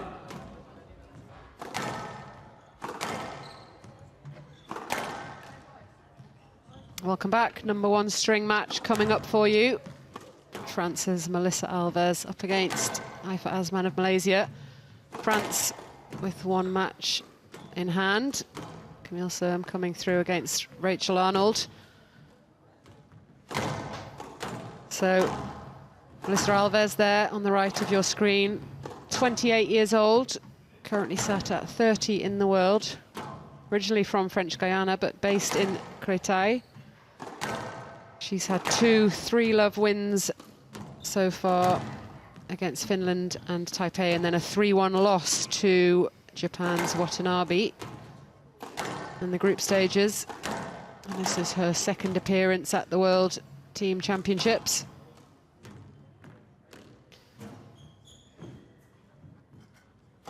She is up against Malaysia's Haifa Azman. Very similar ranking, just 3 points shy of Alves, 33 in the world. But she's got a highest world ranking of 21, so she's a little bit dropped off a little bit. Just 20 years old. She was a quarter-finalist at the Malaysian Open just last month, and this is her 2nd time at the World Team Championships. Came through the first 2 group matches, but then retired at the end of her match against Watanabe. I think they had a little bit of a collision, which was deemed self-inflicted, and she was given a 3-minute injury break, but wasn't quite ready to recommence the match, so she retired at the end of that. I think it was in the 4th game. But obviously she's okay, back on for this battle. So very close in ranking, these 2. Yeah, I think this is going to be a fantastic match. I hope it's going to be a great match between these 2. Quite different styles. Yeah, similar contrast to the previous match with the physicality of Alves. Likes to take the ball on the volley, make herself very dominant around the middle, and then Azman with the attacking play, likes to take the ball in short, a lot of finesse. Well, we just had confirmation from the indoor glass court that Hong Kong got a big win over England. Wow. Lucy Tamel actually losing from 2-love up. So that's going to have an impact on those group standings for tomorrow's quarterfinals. 11-9 in the 5th it was. Huge win for Hong Kong. Play will start in 15 seconds.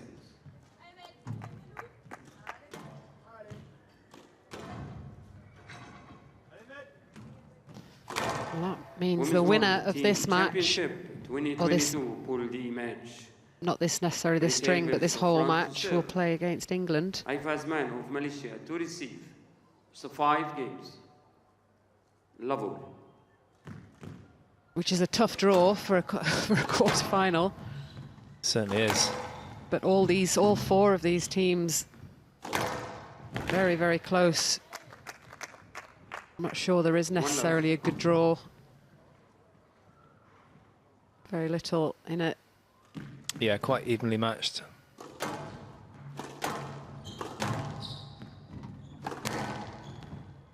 Do you think the conditions are going to have an advantage between these two styles? I'm not sure. I mean, if you're going to talk about it rewarding sort of the attacking play, then you would say that it should have helped Arnold. But then, as you said, the movement is quite important as well. And just the mental ability to deal with the situation and adapt to the conditions. And certainly won that battle. Oh, wow. And out 1-2. She certainly did. That was a great response. First point on the board for Malaysia. Yeah, and the weather, the temperature has dropped a fair bit in the last hour or 2. We're now at 16 degrees, which outdoors, that is pretty cold for a game of squash.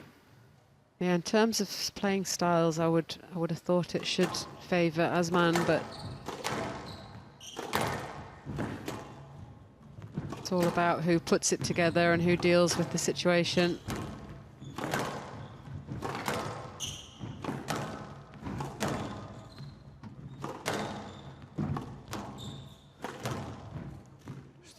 Malaysia. Hand out 2-3. Alves not quite as experienced as her teammates. Nice kill there from Azman. Really chopped down on that one. The preparation was excellent.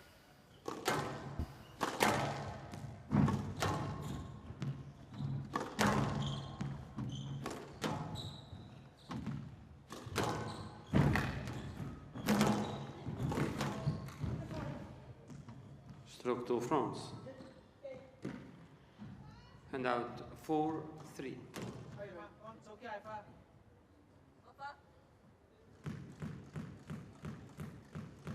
Azman just trying to get out of the way. Bit of a collision. 5-3. That wasn't the right shot there, was it? She was not quite in position there for that return of serve. Attempted nick.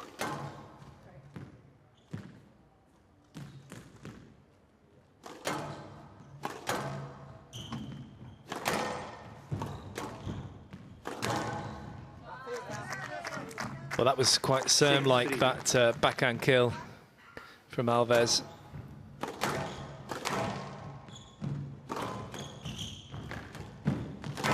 Bit heavy on the drop shot. It's got away with it. Oh, it's brilliant. Brilliant shot from Azman. Really attacking on that forehand side. Look how early she gets in position.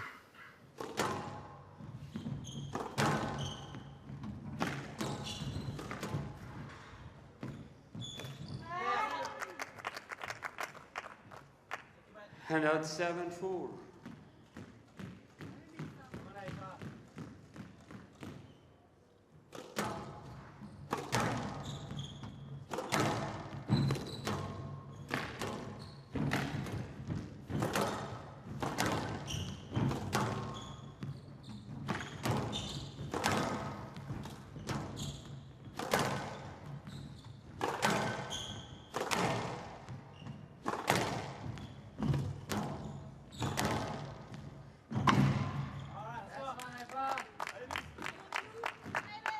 And out 5-7. A slightly longer rally. Azman finding that back corner. And another winner closes down the gap.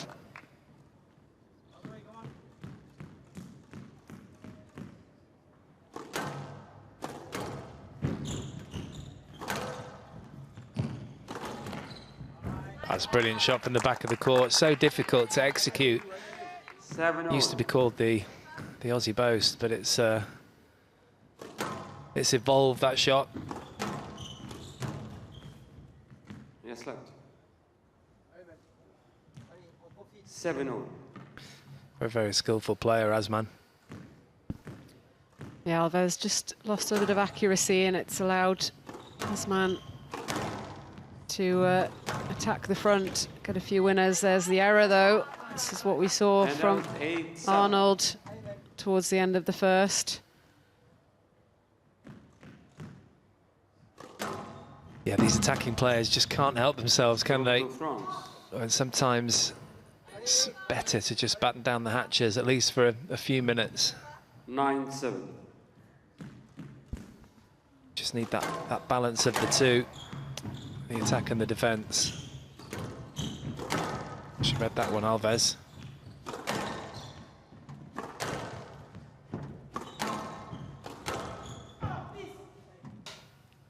Yes, left.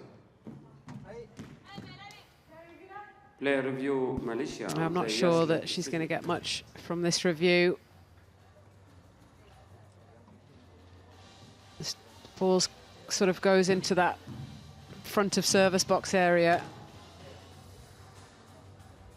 She steps right into Alves's line.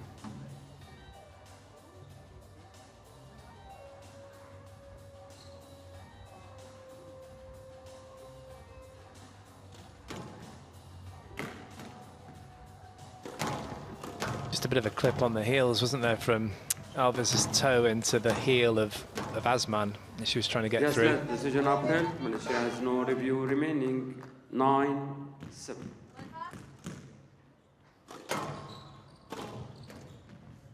little bit high, that bows. Too much time.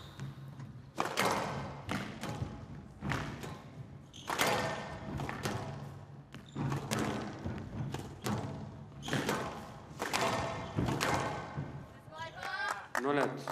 Yeah, it's a good decision. Hand out 8-9.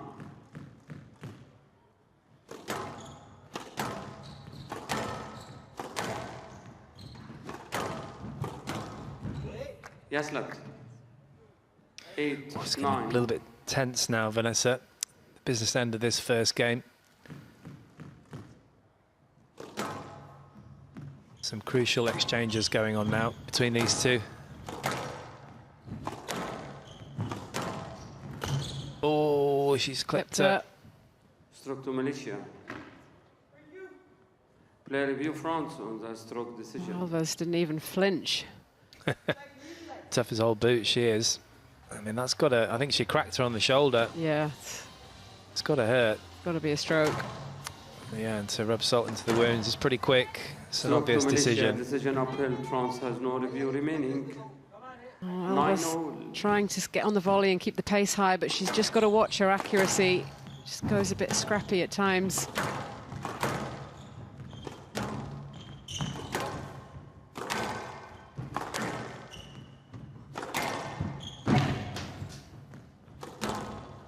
That's a lovely combination. Extra bit of pace on the cross court. 9 game ball. And then a lovely backhand finish. Gives her game ball.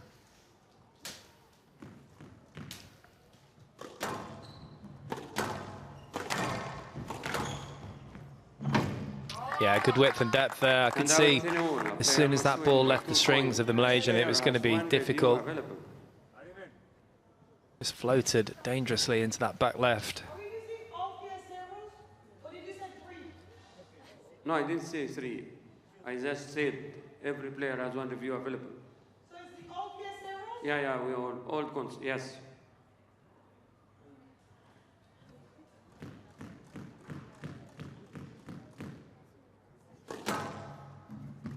I'm not sure the referee explained that very well though, Vanessa. Well, the review Questions. rules have changed, obviously. PSA, they have 4 per match and then 1 regardless in the In the 5th decider. game. But Yeah, we're back to the way it used to be. old PSA rules.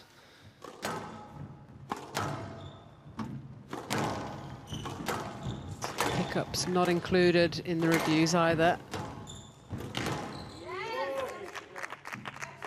Video free decision, looking for any contact between Miss Malaysia and France. Well, Azman just complaining that she was knocked off balance. She actually stood on the foot of Alves, and that was what caused the interference. I'm not sure how much of Alves' fault that is. No, and it's also too good. Look at this. Yeah. There's no way that's coming back. Yeah, I don't see that being overturned well. Wow. I mean, that's Yes, a winner. 11, Yeah, I mean, those game two ball. things, the fact that it wasn't Alves' fault, the contact, and the You brilliant stepped in her shot, foot, that's why you give her let. should really be a no-let. 11-10 game ball. I give you my explanation. Carry on, please. A lifeline for Malaysia.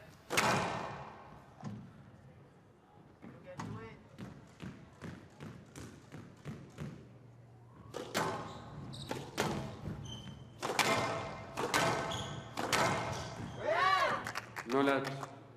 Well, she's going to review again. Malaysia, and the no let decision.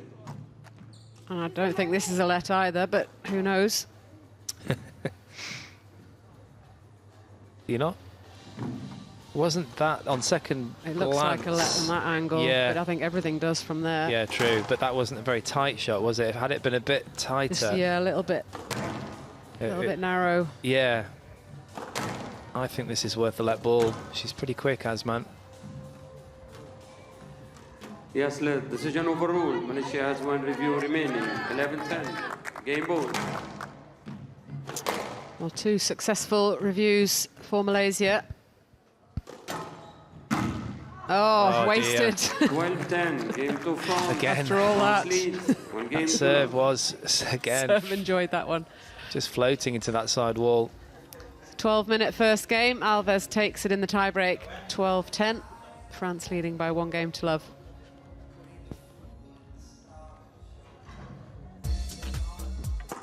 Yeah, again, a good contrast in styles between France and Malaysia. You can see the slightly different coaching styles between the two nations. Both, though, produce some very, very fine players, some successful squash. Great to watch. Both have attacking styles. And it was difficult to call who was going to come through in this first game. There's some really entertaining stuff from both players. A little bit unlucky, the wrong decision on that return of serve. 1-0 France.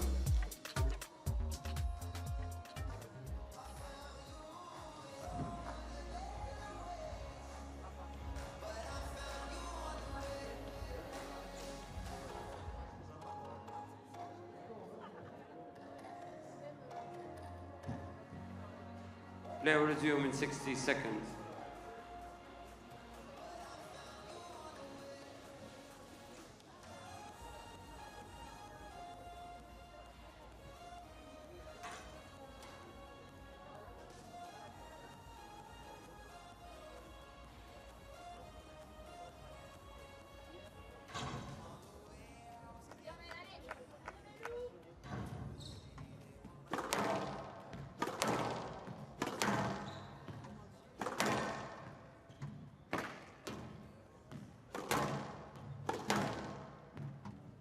Play will resume in 30 seconds.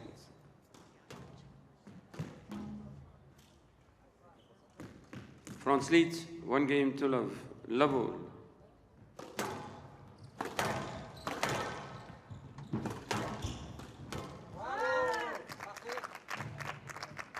One love.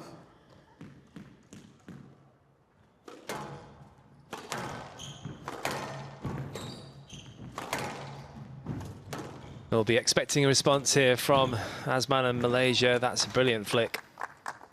Great dexterity there from Azman.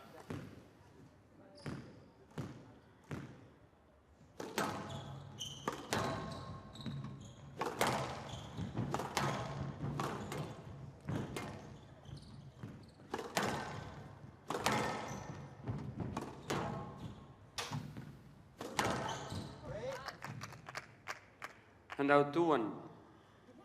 We just got a bit of a knock in the head, unintentional there. I think just a clash of the racket against Alves' head. See this again. Yeah, just trying to get through. The racket goes into the left side of the head.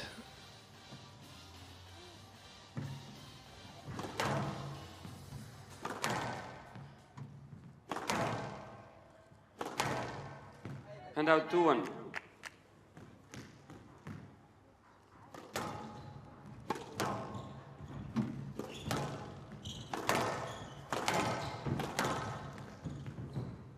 Yes, led. Player review France on the yes led decision.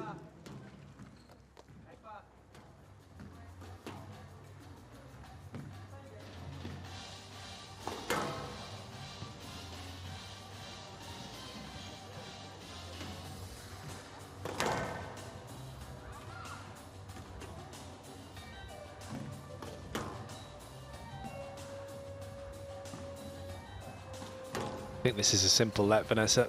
The ball's fairly wide. Yeah, just catch a side wall, which means there's not quite enough depth on it Yes, to warrant that line around France across has the back no review remaining. of Azman. 2-1.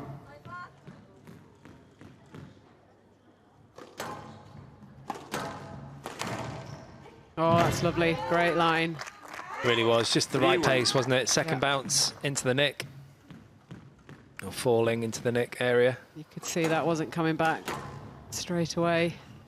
So good start again for Alves.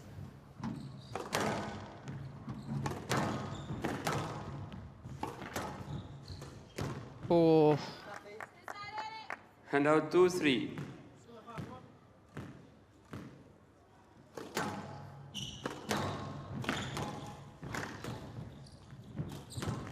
That's beautiful. Beautiful touch 3-1. there from the Malaysian. Cleverly done. 2 quick points on the board.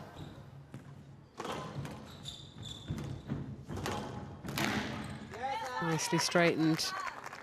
Hand out 4-3.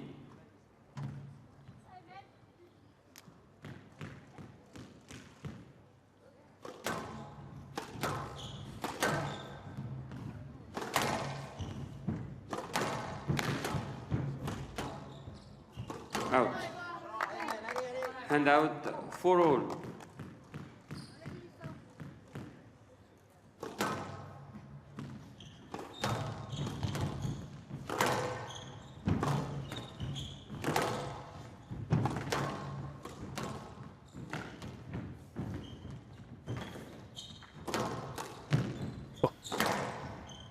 Some tough work here from both players, particularly Azman having to work very hard in that rally. Hand out 5-4.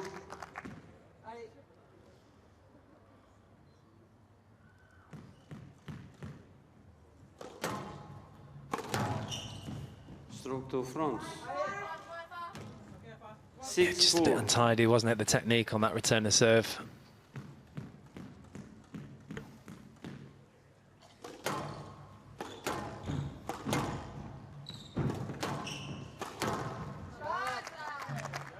Nice work from Alves. 7-4. Opens up that lead again.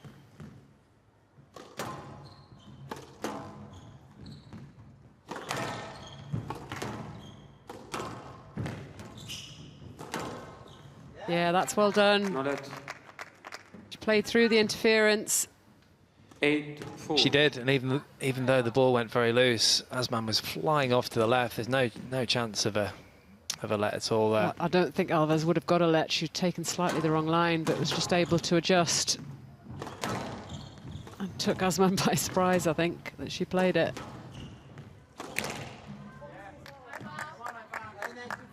Hand out 5-8.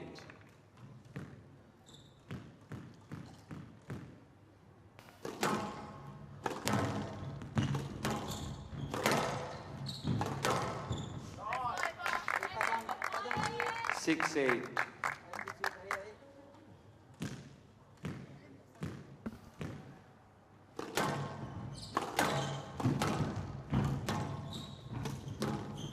Down. Hand out 9-6. Well, careless error from Azman.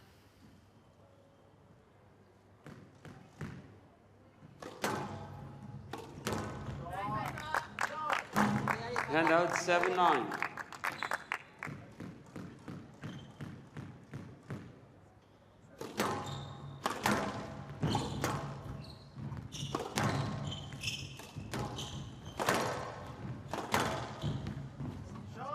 Oh, just a little bit of fortune there. It was good width and length though. 8-9. Clipping the nick and running along the back. Staying in touch here, Azman.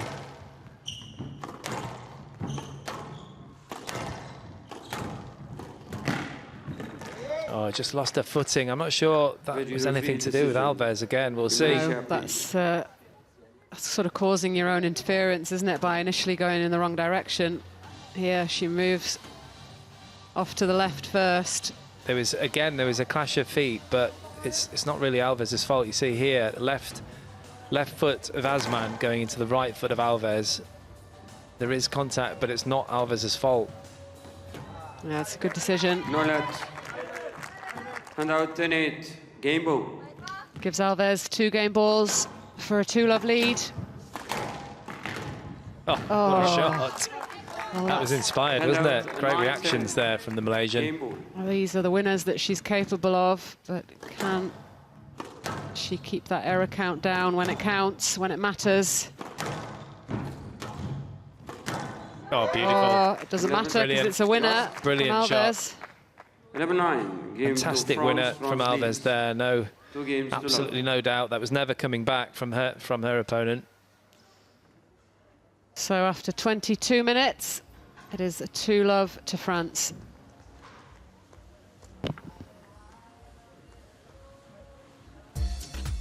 Yeah, another very closely contested game this second.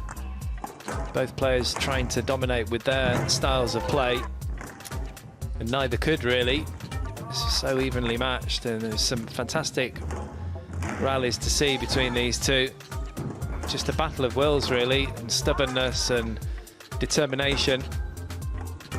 It's just Alves that seemed to have a little bit more of those attributes. That final kill there being a great example.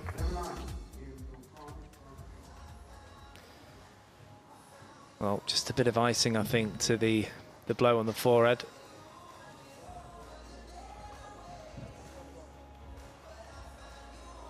Play will resume in 60 seconds.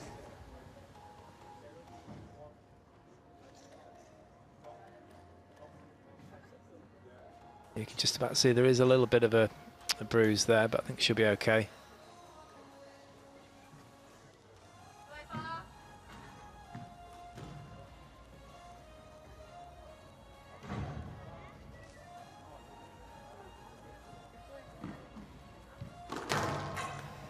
Well, I feel that Malaysia and Azman need a really good response and quickly in this third game, just to send out a message that she's in it for the long haul.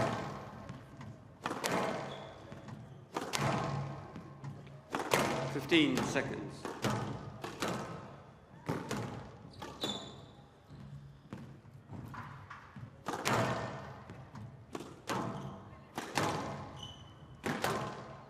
France lead 2 games to love. Love.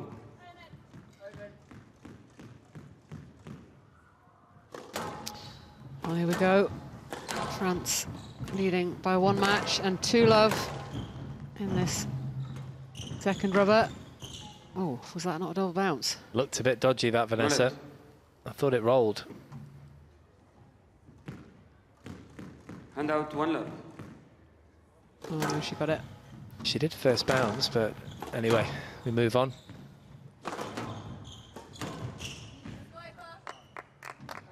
Two love.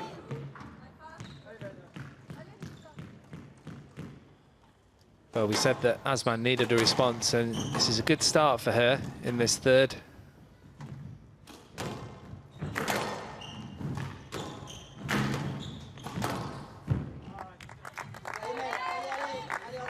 Three love. We certainly wouldn't expect a 3-love either way, would we, between these two before the match? I've got the feeling that Azman's a bit too good to go down in 3, but there's a long way to go.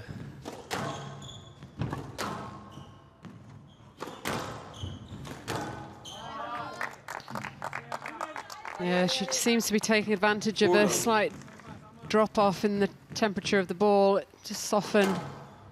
It's already pretty dead on there. It gets colder as well as the evening goes on. 5 love. Azman just taking advantage.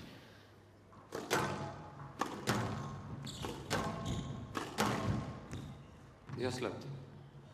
Well, my weather report says it's holding at 16 for at least a couple of hours, so we should be okay at this temperature.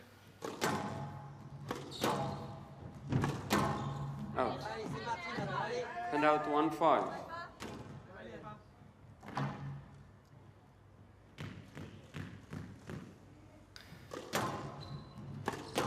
Most of the courts in England that I play in are about 25 degrees, so this is really cold. It's too hot for me, that 25 degrees. Don't know about you. Yeah, and then the glass as well. Yeah, I think these times though with the heating cost of living crisis, maybe those temperatures are going to go down a bit in English clubs.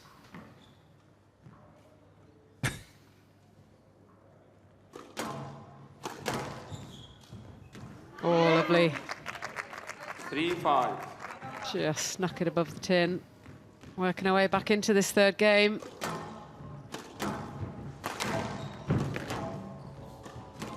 Yeah, well done.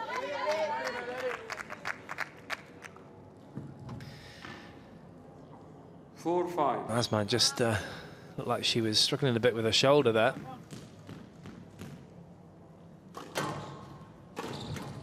Oh, not on that shot though. I mean, that took quite a bit of shoulder work. Brilliant shot. Return the serve.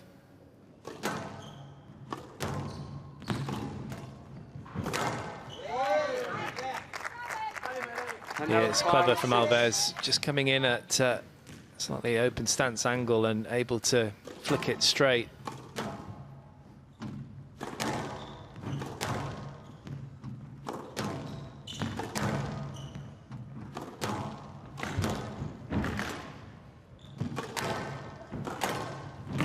Yeah, just enough width. Azman still continuing to fire that ball in short at every opportunity, but Alves starting to read it.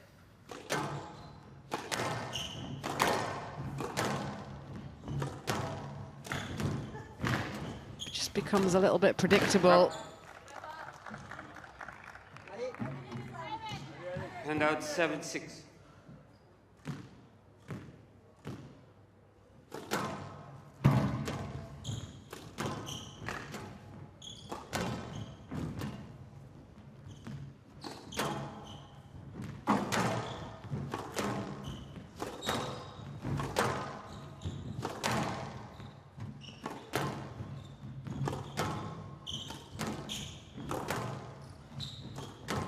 Oh, wowzers. She plays that from that angle. She plays that shot so well.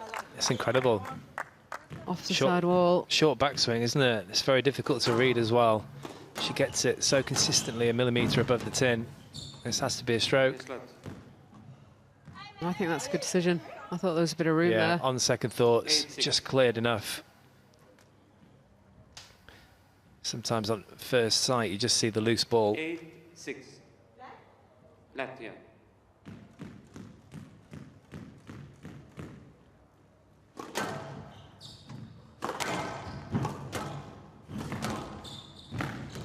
Oh, beautiful. 9-6. She counters so well, doesn't she, Azman? Under a little bit of pressure there as well to get through.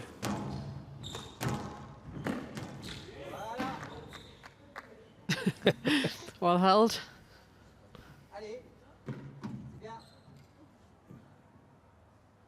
You ask? Stroke to Malaysia. I can't remember what happened with the No, shot. I don't deny them. They were just both staring at the referee. Always makes me laugh when the referee asks if they're asking when they're both staring at him. Yeah, that has to be a stroke. Yeah. Yeah, that's correct.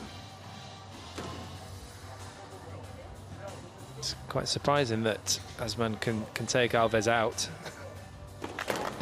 Stroke to Malaysia, decision of But she the did France. almost. No review It's very remaining. kind of her to keep her 10-6. upright. Game ball. 4 game balls for Azman. Yeah, left.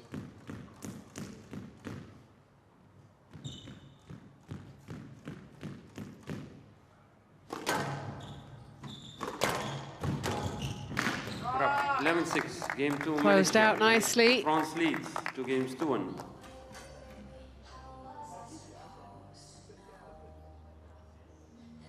Azman winning that 7-minute third game, 11-6, but still trailing by 1 game to 2.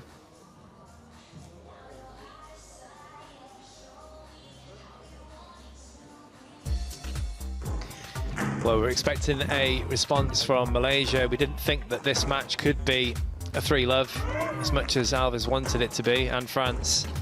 There was a brilliant response from Azman and Malaysia.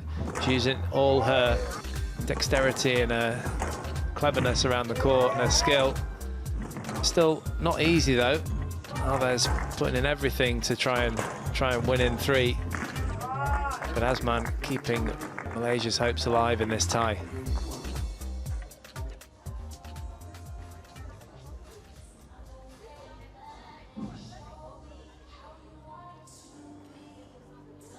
Play will resume in 60 seconds.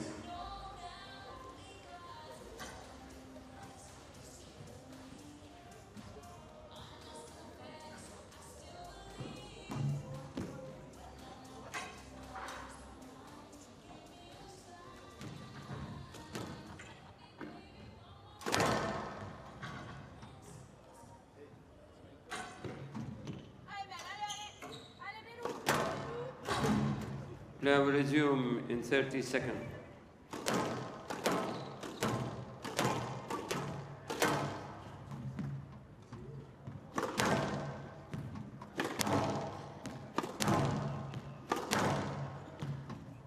15 seconds.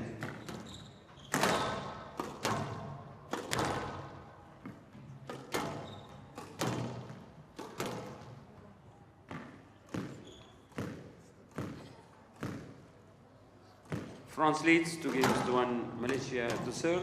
Level.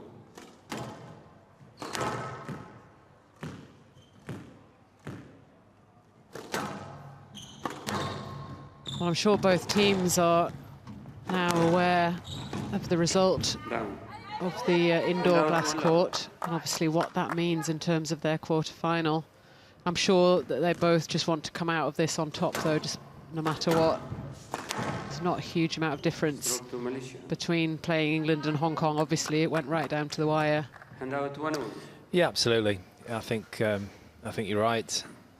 You just want to go into your quarter-final feeling positive with a win Yeah. behind you, don't you, in this situation? I think it's almost like today is the beginning of the knockout phase, even though it isn't. It feels like it. Like you say, it determines the quarterfinals. So you want to be in a winning habit.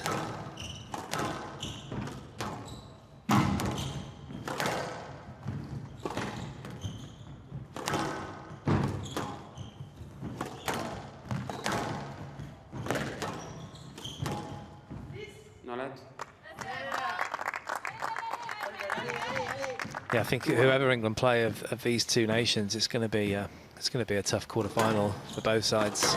It's going to be close.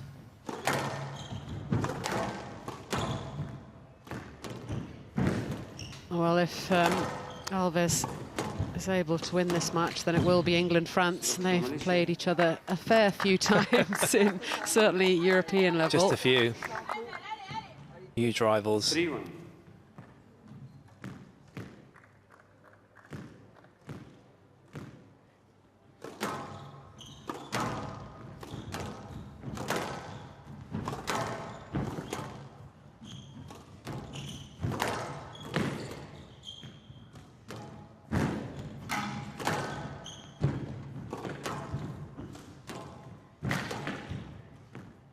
Yes, let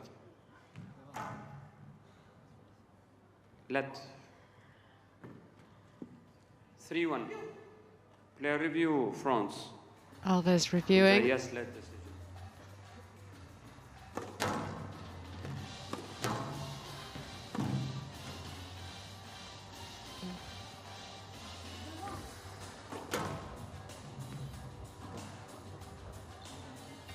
I think that's probably the right decision. I think she's probably just about to see the cross court, but you would have to,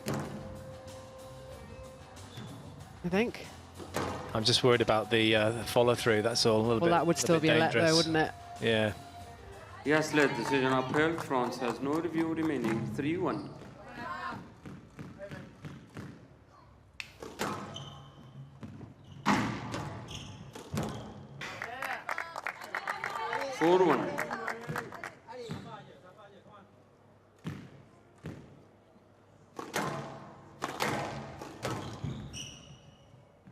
Yes, let 4-1.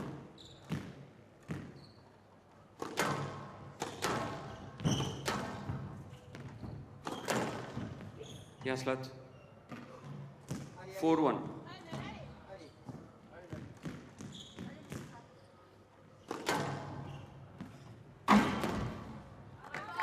5-1.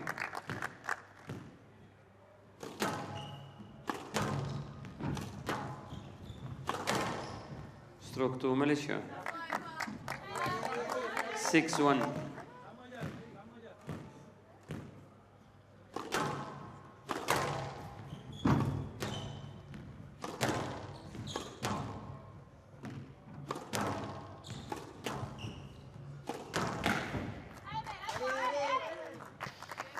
Well, And this out could 2-6. well be going to 5, Parky. It's certainly looking that way. Oh, she wasn't far off the nick there, Azman.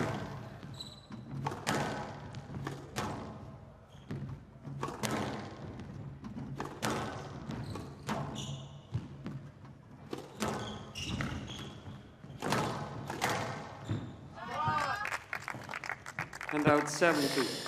Nearly smacked that one after the rally. Could have been dangerous.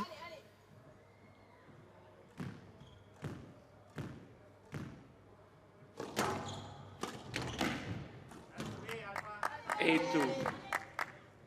Alves just struggling to get any physicality into these rallies now. The temperature of the ball has dropped, and Azman really taking control, taking advantage. She's just got that extra bit of skill around the front. 9-2.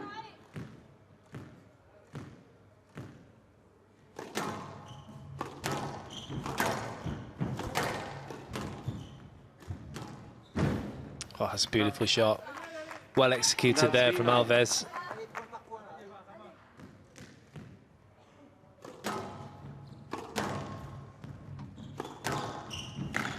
Down. 4-9.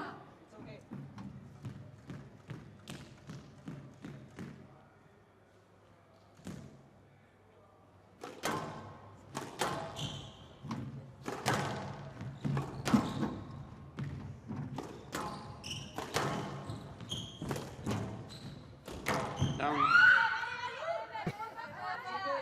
It's very high pitched that, Vanessa. 5-9. Alves hanging in.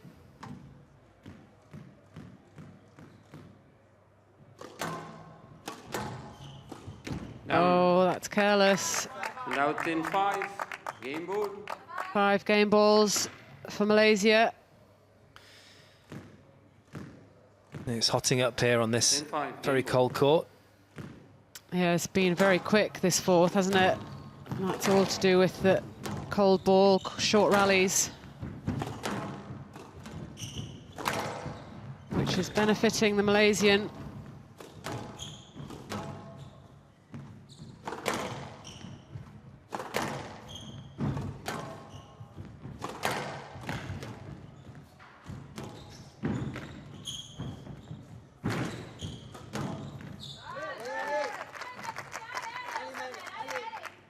Hand out. Could have done with requesting a new ball, possibly. I was just thinking the after same thing. third. Great minds. Too late now. At least we haven't lost any today. Yeah. I lost about 6 earlier in the week. Yeah, that could be a tactic, Alves.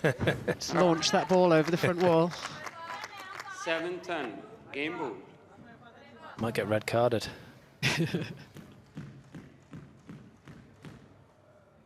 Well, still 3 game balls remaining.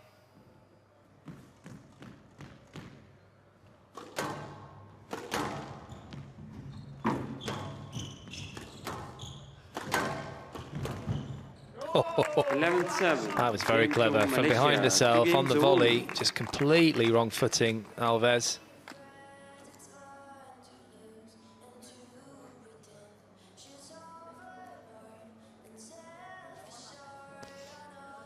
Our 8-minute fourth game. Azman takes it 11-7, and we're going into a fifth.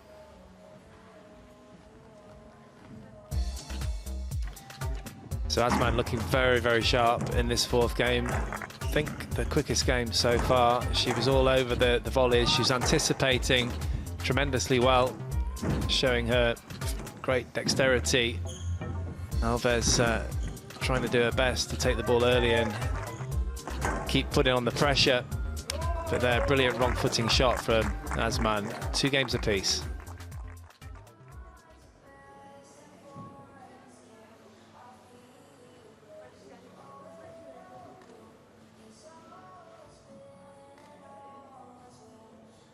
Play will resume in 60 seconds.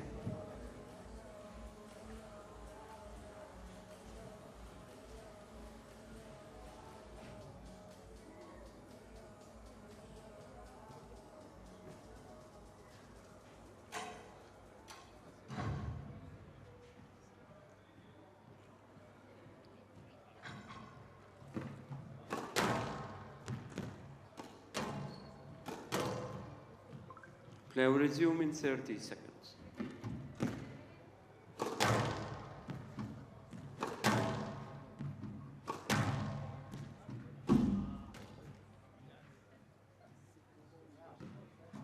Fifteen seconds.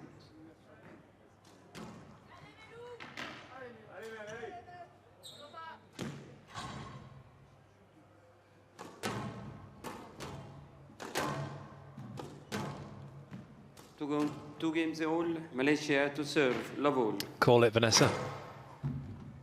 Play, Got in please. there before you. Azman. Oh, Start again, Azman 3-2. big call.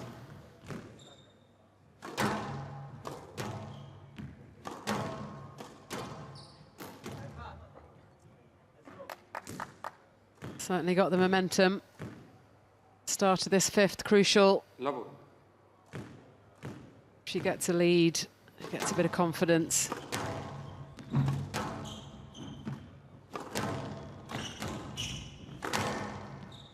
That's better from Alves, making sure that ball is really penetrating through into the back. She's been leaving it a bit short. Yeah, that will certainly reignite her confidence in this fifth. Down. That won't. And out. Bottom 1-0. of the tin.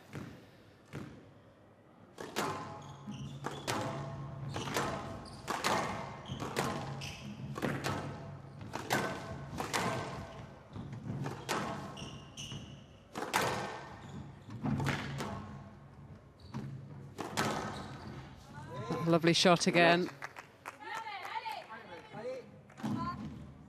And out 2-1. Yeah, it was perfectly straight, wasn't it? Really nice pace as well. And out 2-all. Well, I only saw the end result of that, which was the ball rolling out of the nick. Yeah, same here.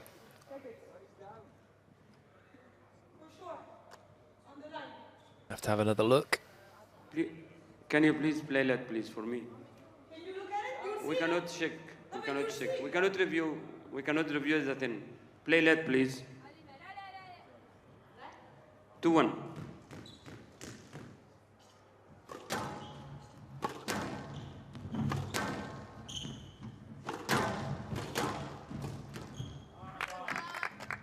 Yeah, Alves has And got out to 2-all. keep that ball away from the middle of the court. Azman really starting to find her range. That's a lovely shot. With the temperature of the ball as it is, it's going to be very, very difficult to get that ball back if she's on it.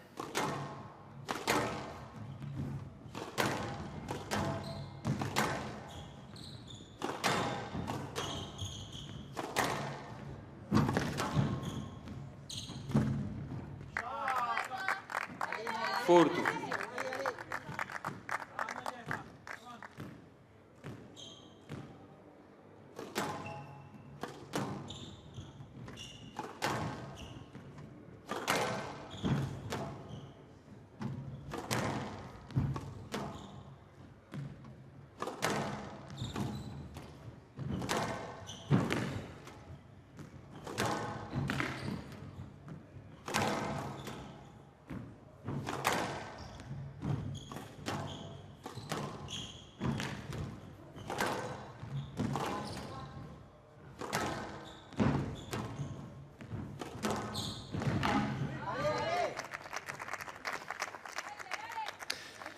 Well, it's Alves that's putting on the Court service, pressure, please. particularly in that rally. Azman was having to defend pretty much every shot. Yeah, it was a much better rally from Alves. service, Again, please. just getting that ball, extra bit of pace, extra bit of depth, just making sure that ball was getting in behind Azman.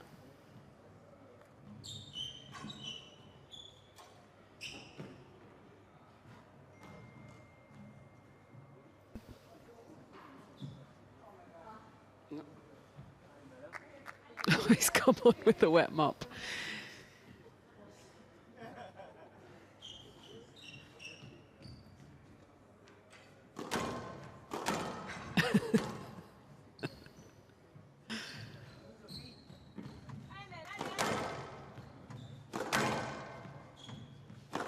I'm sorry for that. You can do it by your feet.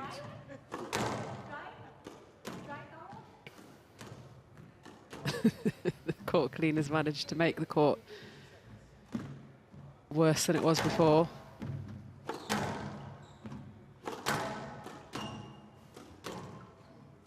Didn't take too long to dry, thankfully.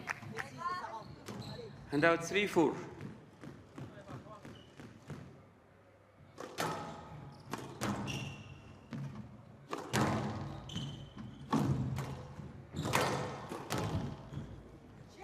Stroke to France. 4-all.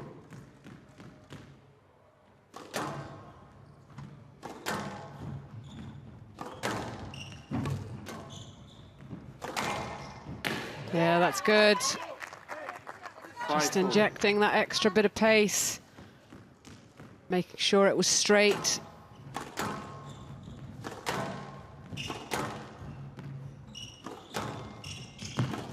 Down. Oh, the error. 6-4.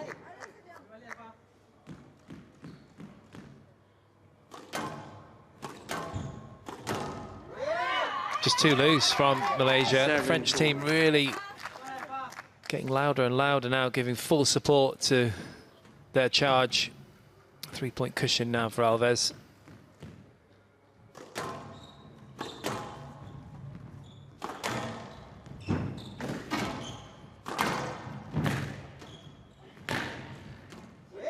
Oh, beautiful. No, you create your own interference. No, she doesn't push you.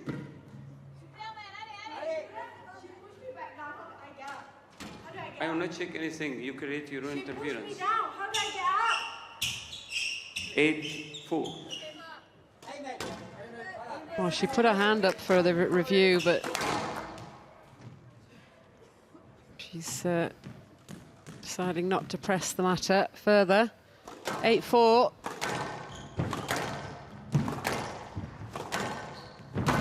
And what a response it's been from Alves. Great 9-4. pressure. Perfect length here again. Really good aggression. Squeezing that ball.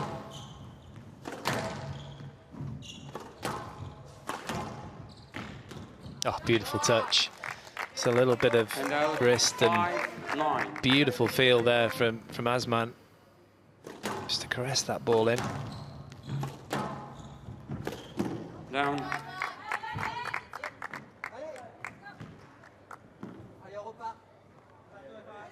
Six, 9. Just needs to hold it together, Alves, keep that accuracy level.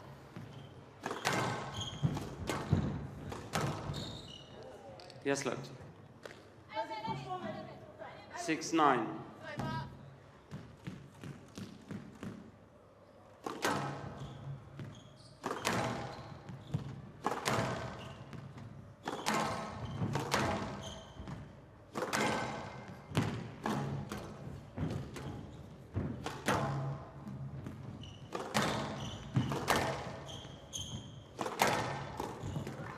Completely mishitting that one. And out, 10-6. Yeah, she tried to do too much with it.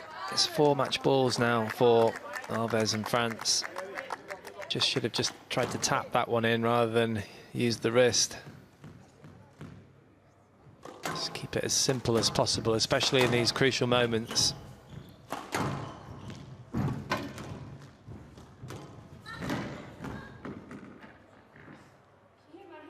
Video referee decision. I don't think she's going to get anything out of this, Vanessa. No, I agree. I think this is game over for Azman and Malaysia.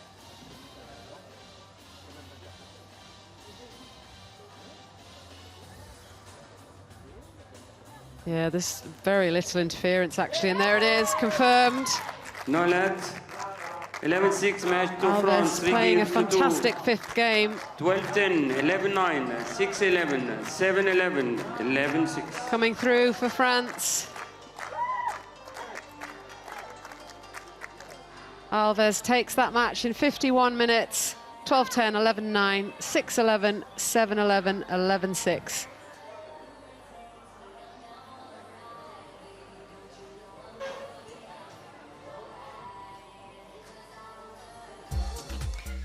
Yeah, it's a really tough match, as expected, and we didn't think it was going to be a 3-love. It finally went all the way, but it was Alves that was more robust in the 5th game, and aggressive and positive, and very proactive. You can see around the middle of the court, making life very, very difficult for Azman. Just sort of faltered a little, couldn't quite get a focus back. That was probably the best point for Azman in the 5th. So it's Alves and France that take this match. Well, we are still in the group stages, so no dead rubbers. And we've got the number 3 string match coming up, and it's Colleen Omar taking on Chan Ewan.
Entends pas ce que...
Half time.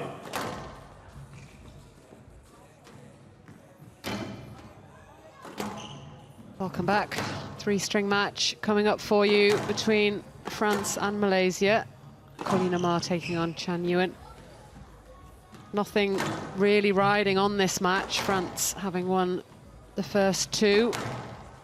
So they have officially topped that group. And will face England in the quarterfinals. Malaysia will be up against Hong Kong.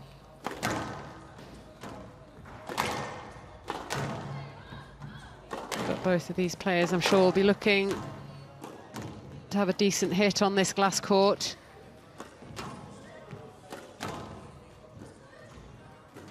Use it as a bit of a practice and a warm-up to get ready for what's to come.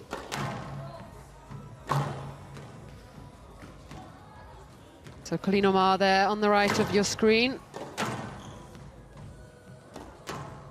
She has a highest world ranking of 20, but retired at the end of last year, 33 years old. Long-time member of the French national team. This is her 6th appearance at the World Team Championships. Very, very experienced player. Loves playing for her country.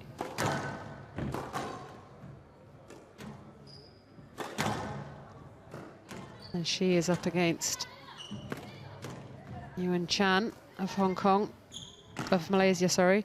Currently sat at 80 in the world. That's a little bit off her best of 62. Just 22 years old. This is her first time playing for Malaysia at the World Team Championships. Time. She was part of the team that claimed the silver medal at the recent Asian Championships, though, so she's got some experience playing and competing for her country.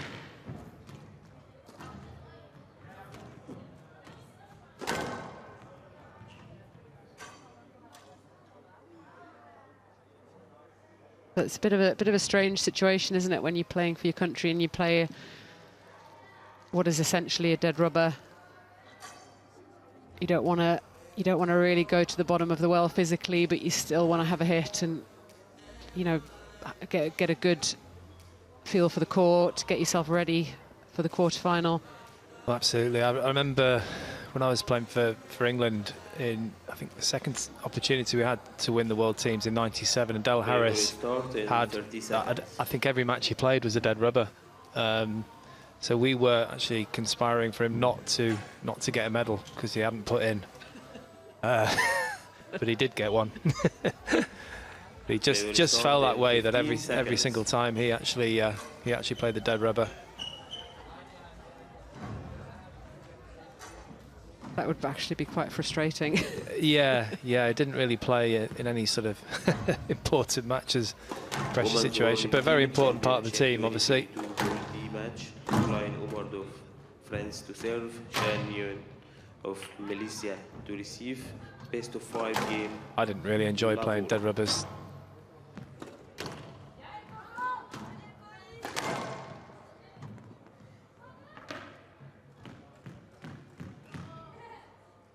Level. Omar kicking off this last match of the evening.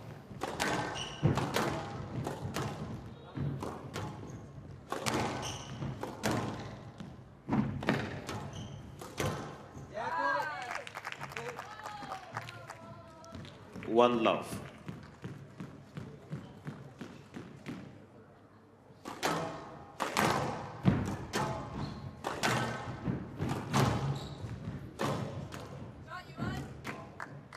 And out 1-0.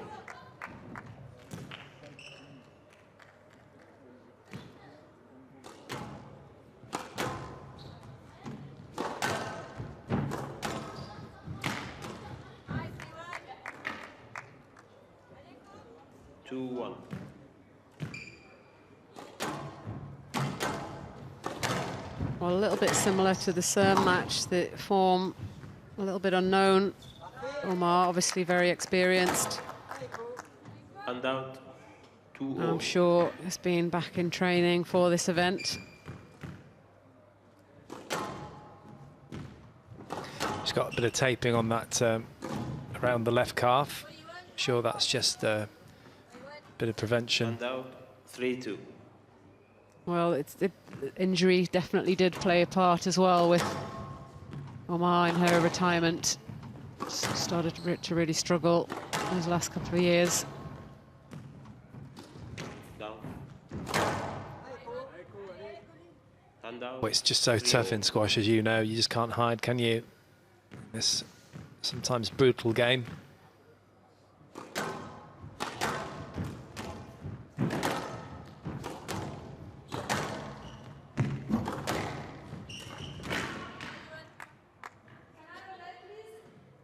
Ouch. Got clipped with the follow through. Yeah, just on the, I think the funny funny bone. bone. Yeah, Are you okay? the left shoulder, the left elbow. Sorry.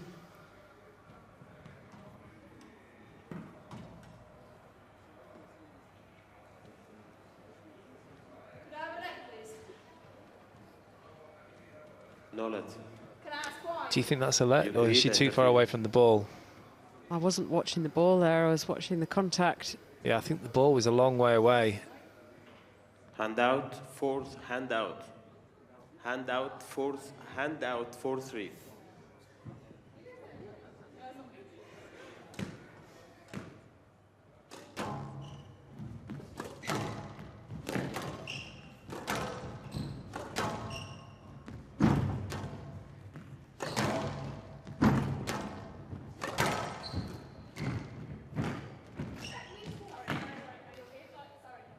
Stroke to France.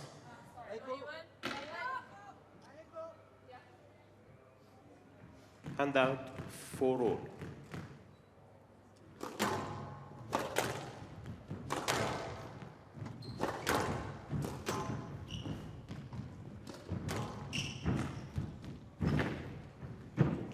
Down. Oh, just missed. It's the right shot to play. Just needed to open that racket face a little bit more. 5-4. Well, looks to be moving pretty well, Omar, so far. Top. Also 6-4. plays with that typical French style, likes to cut the ball off around the middle.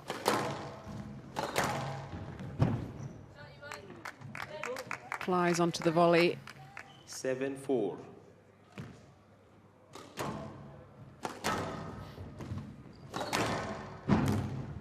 That's a beautiful shot. Preparation there from the back of the court. It was up so early, that backswing.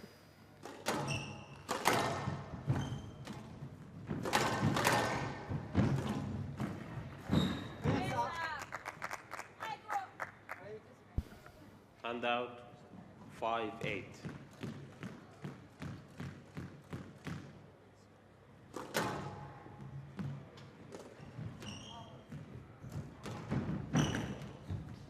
Stroke to France.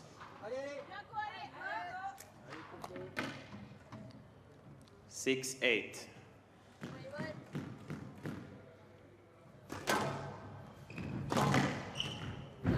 Oh, nice 3-wall boast there. Do drop in. Hand out, 9-6.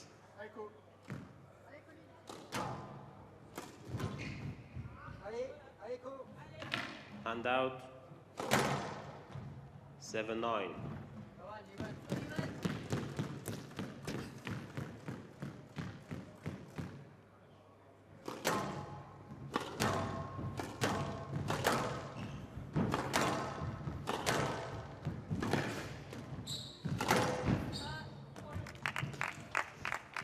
Hand out, 10-7. 3 game balls for Malaysia.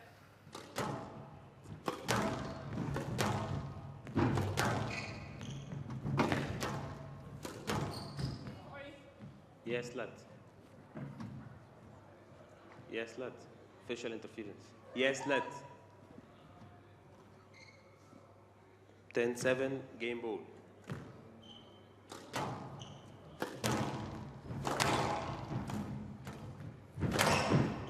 Yeah, nicely closed out there. 11-7, game to Malaysia. Malaysia leads 1-2. Chan Yuan taking that first game in 7 minutes, 11-7. Malaysia leading by 1-2.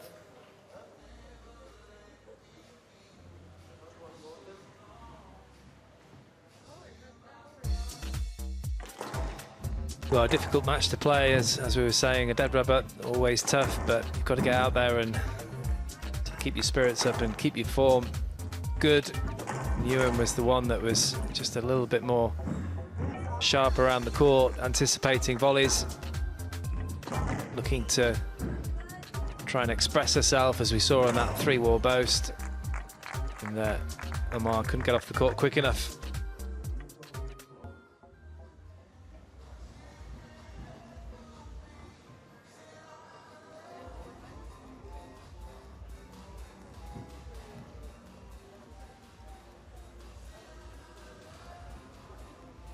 Level is human, 60 seconds.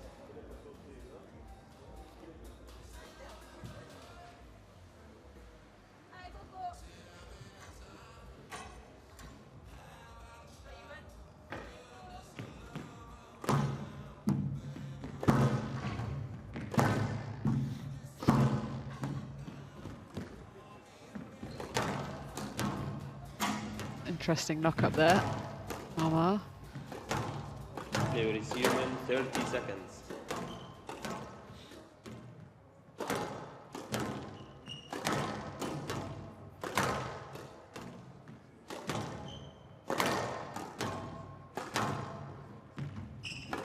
Seconds.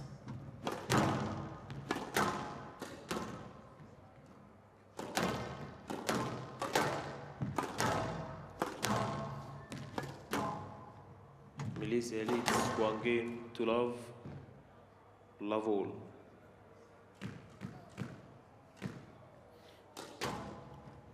Chan kicking off this second game. And 2-wall boast again. She's very skillful, this young Malaysian player. Down. Yeah, she's very skillful and very relaxed on the court, isn't she? Yeah. It might just be because it's a dead rubber, but I don't think so. She just looks like that kind of character that floats around, and it's a good way to play sport.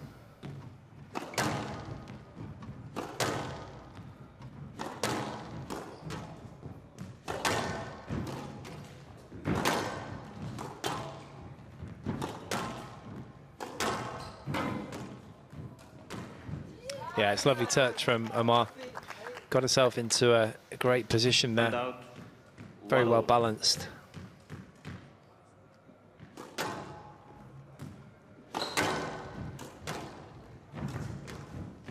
Oh, that is beautiful. Lovely backhand. Hand out, 2-1.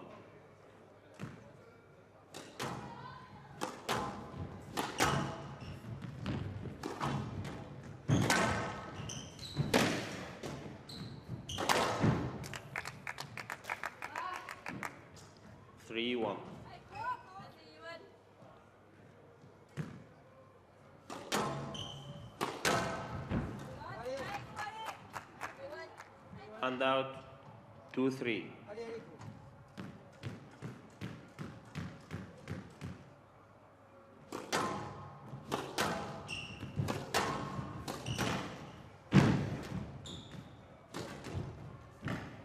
Down.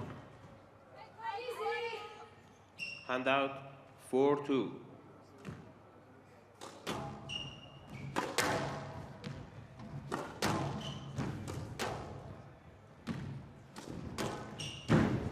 Down.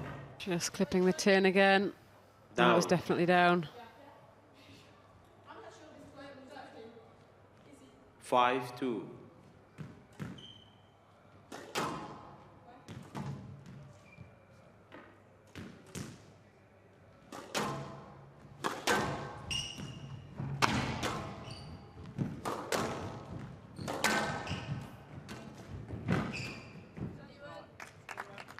Again, very, very skillful around the front. She's got a lot of disguise and deception.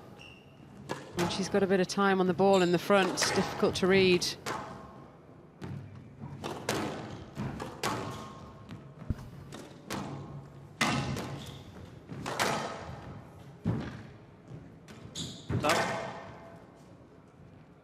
Thank you. 7-2.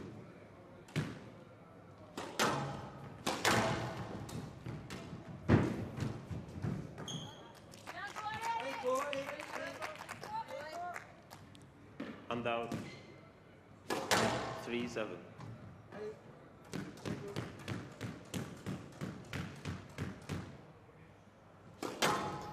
Omar just trying to get a little bit more life into this ball because she's struggling to deal with the front court play. Hand out. 8-3. Yeah, she's just playing against somebody who's so relaxed for a young player. It's nice to see. I know this is a dead rubber, but she's got a lot of potential. Hand out. 4-8.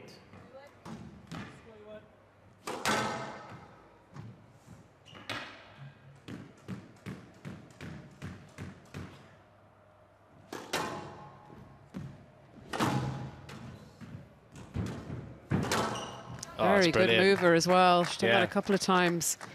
Hand out. 9-4. Anticipated and got onto it really quickly. Well, that is such a difficult shot, isn't it? To It really straighten is. She from made that it look position. easy.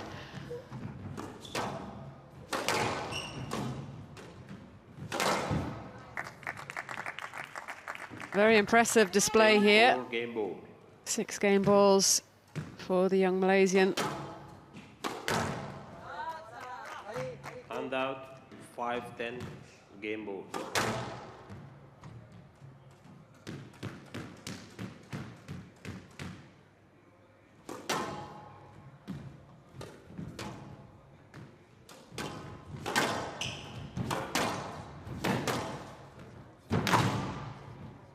Thought that one out, Vanessa.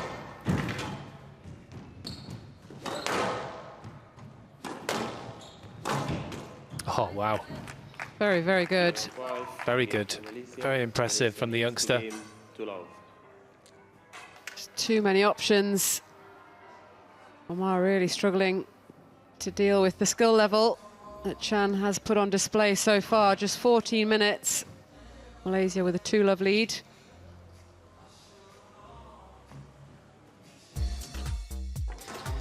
Yeah, very impressive stuff. I think myself and Vanessa are very impressed with this Malaysian youngster. This is a dead rubber, but she's just playing so relaxed. And hopefully she continues to play this way, even in more pressure situations.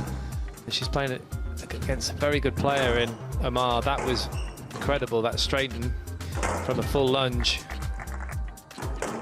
But Omar, I feel now, will maybe just relax a little bit and save her legs.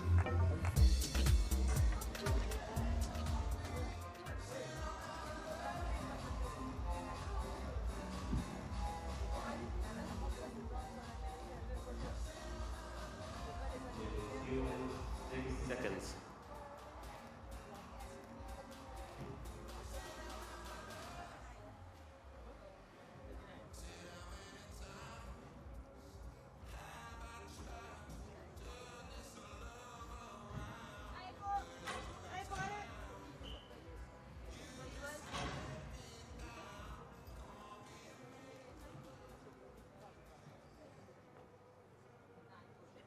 Play will resume in 30 seconds.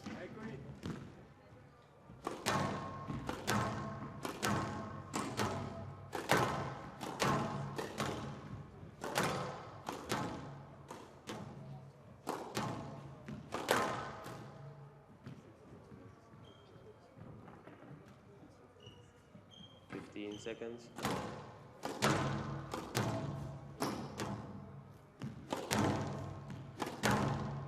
Malaysia leads 2 game to love.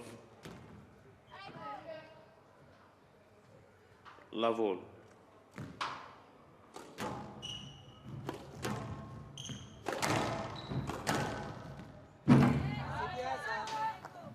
Hand out. Oh, Malaysia leading 2-love in this last match, but France have taken those first 2 matches, so they have topped the group.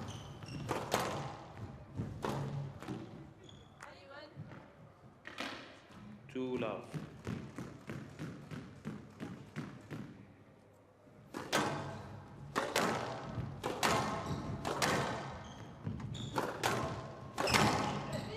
Stroke to France. Free love.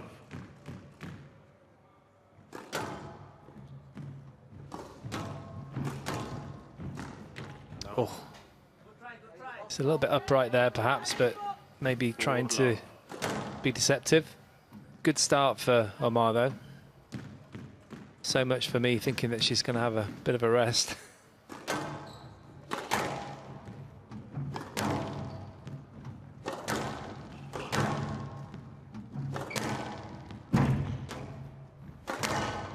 Oh, that is explosive.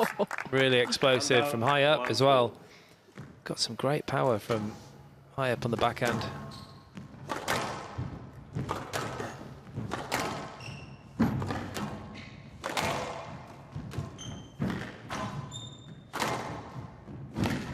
Oh, she nearly got that. Handout 5-1.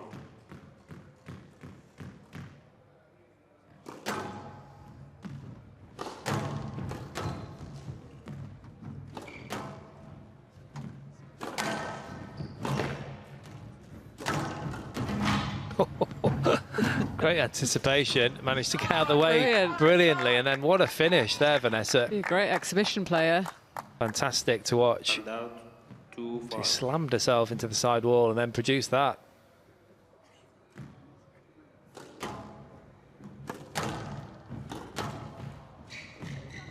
Oops. Yes, lads. Just doing a little dance there. Yes, lads. Play review France on the yes led decision.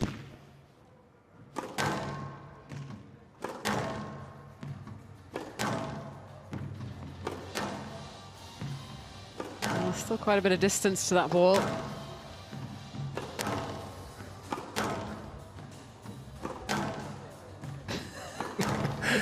This is actually a very comical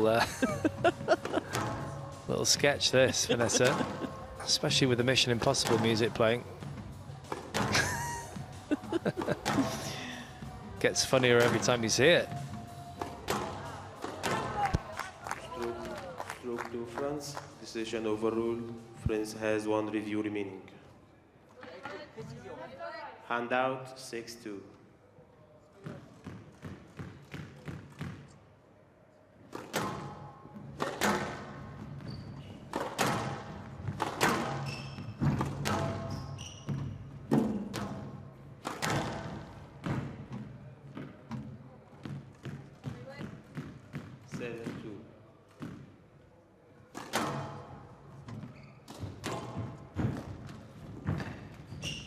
I don't think we're going to see a huge effort to come back in this game 8-2. from Chan. Might just go for a few winners.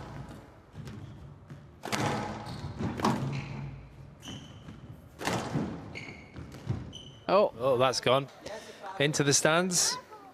Somebody's caught that one, hopefully.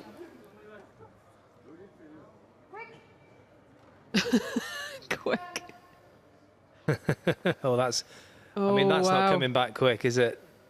I think she means a new ball. She must do. That's gone on to the tennis courts at the back there. No, they've got it. Yeah, Got it. the original ball. Yeah. Oh. What a response. Handout 3-9.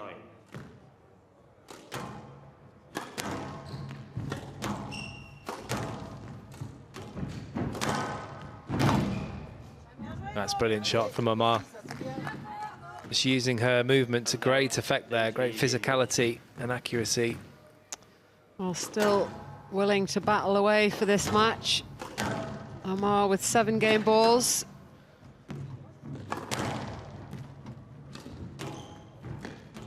And there it is. 11-3, game to France. Malaysia leads to game 2-1. A quick third game. Omar taking it in 6 minutes, 11-3. But Malaysia still leading by 2 games to 1.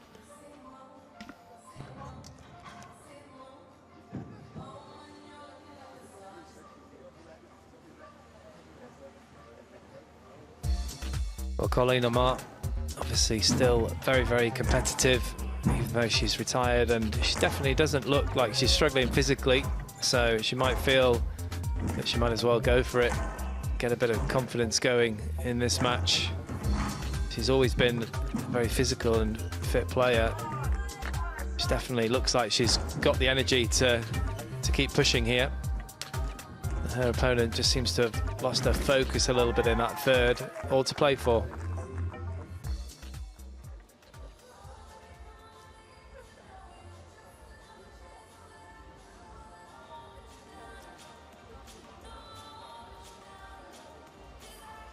Play will resume in 60 seconds.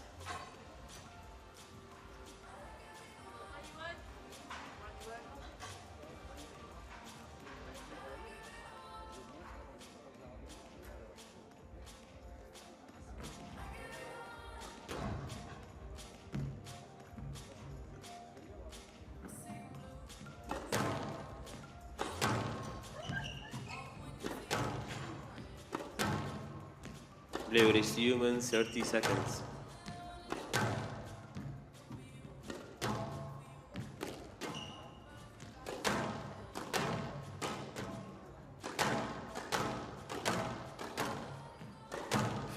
Seconds.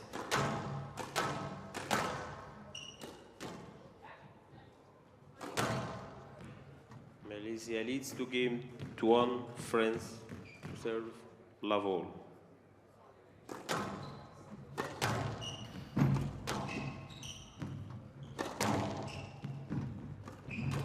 Oh, nifty. Little cross-court flick off the back wall. She enjoyed that one. Not bad at all. Oh, that's pretty good too. Just let rip. And out. 1-0.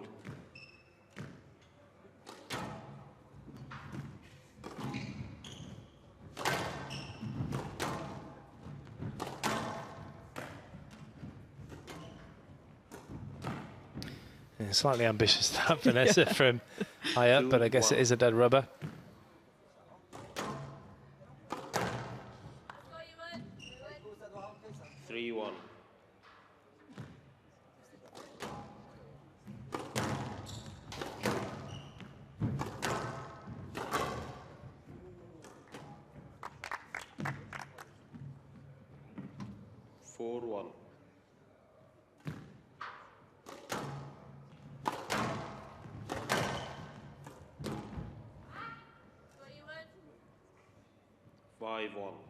Well, Chan races to a 5-1 lead. Down. Another error. Looks like Omar has decided to conserve her energy from here on out. 7-1.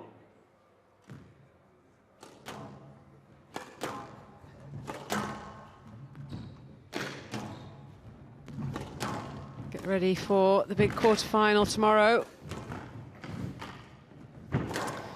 Well, she's going to need to have a fresh pair of legs for the match against England, should she be playing.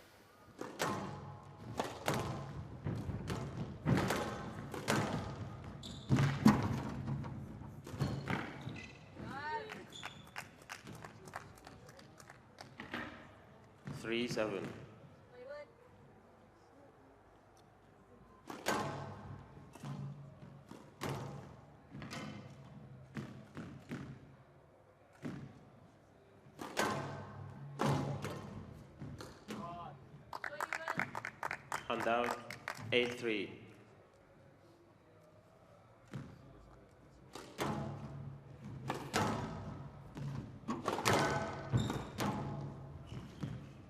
Stroke to Malaysia. 9-3. Malaysia 2 points away.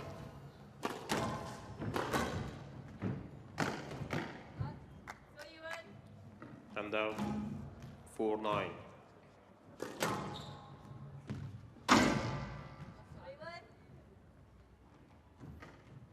5-9.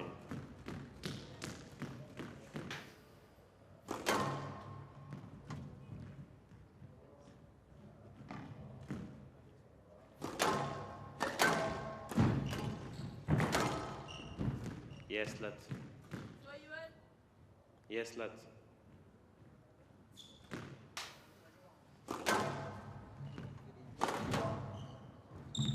Oh, that was nice. A skid boast, that one not so much. Bottom of the tin. 6-9. Well, Omar's decided to pick up things again. It's interesting. To France. 7-9.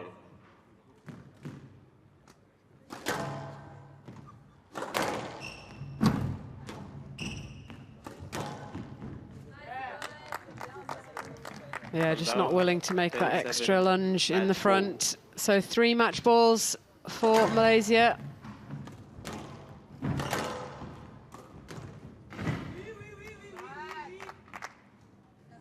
Handout 8-10 match ball. There it is. 11-8. Chan taking that last To match. Malaysia, 3-game, 2-1. 11-7, 11-5, 3-11, 11-8. See the two teams just congratulating each other, but it is France that win the overall match. So Chan Ewan taking that one in 28 minutes, 3 games to 1.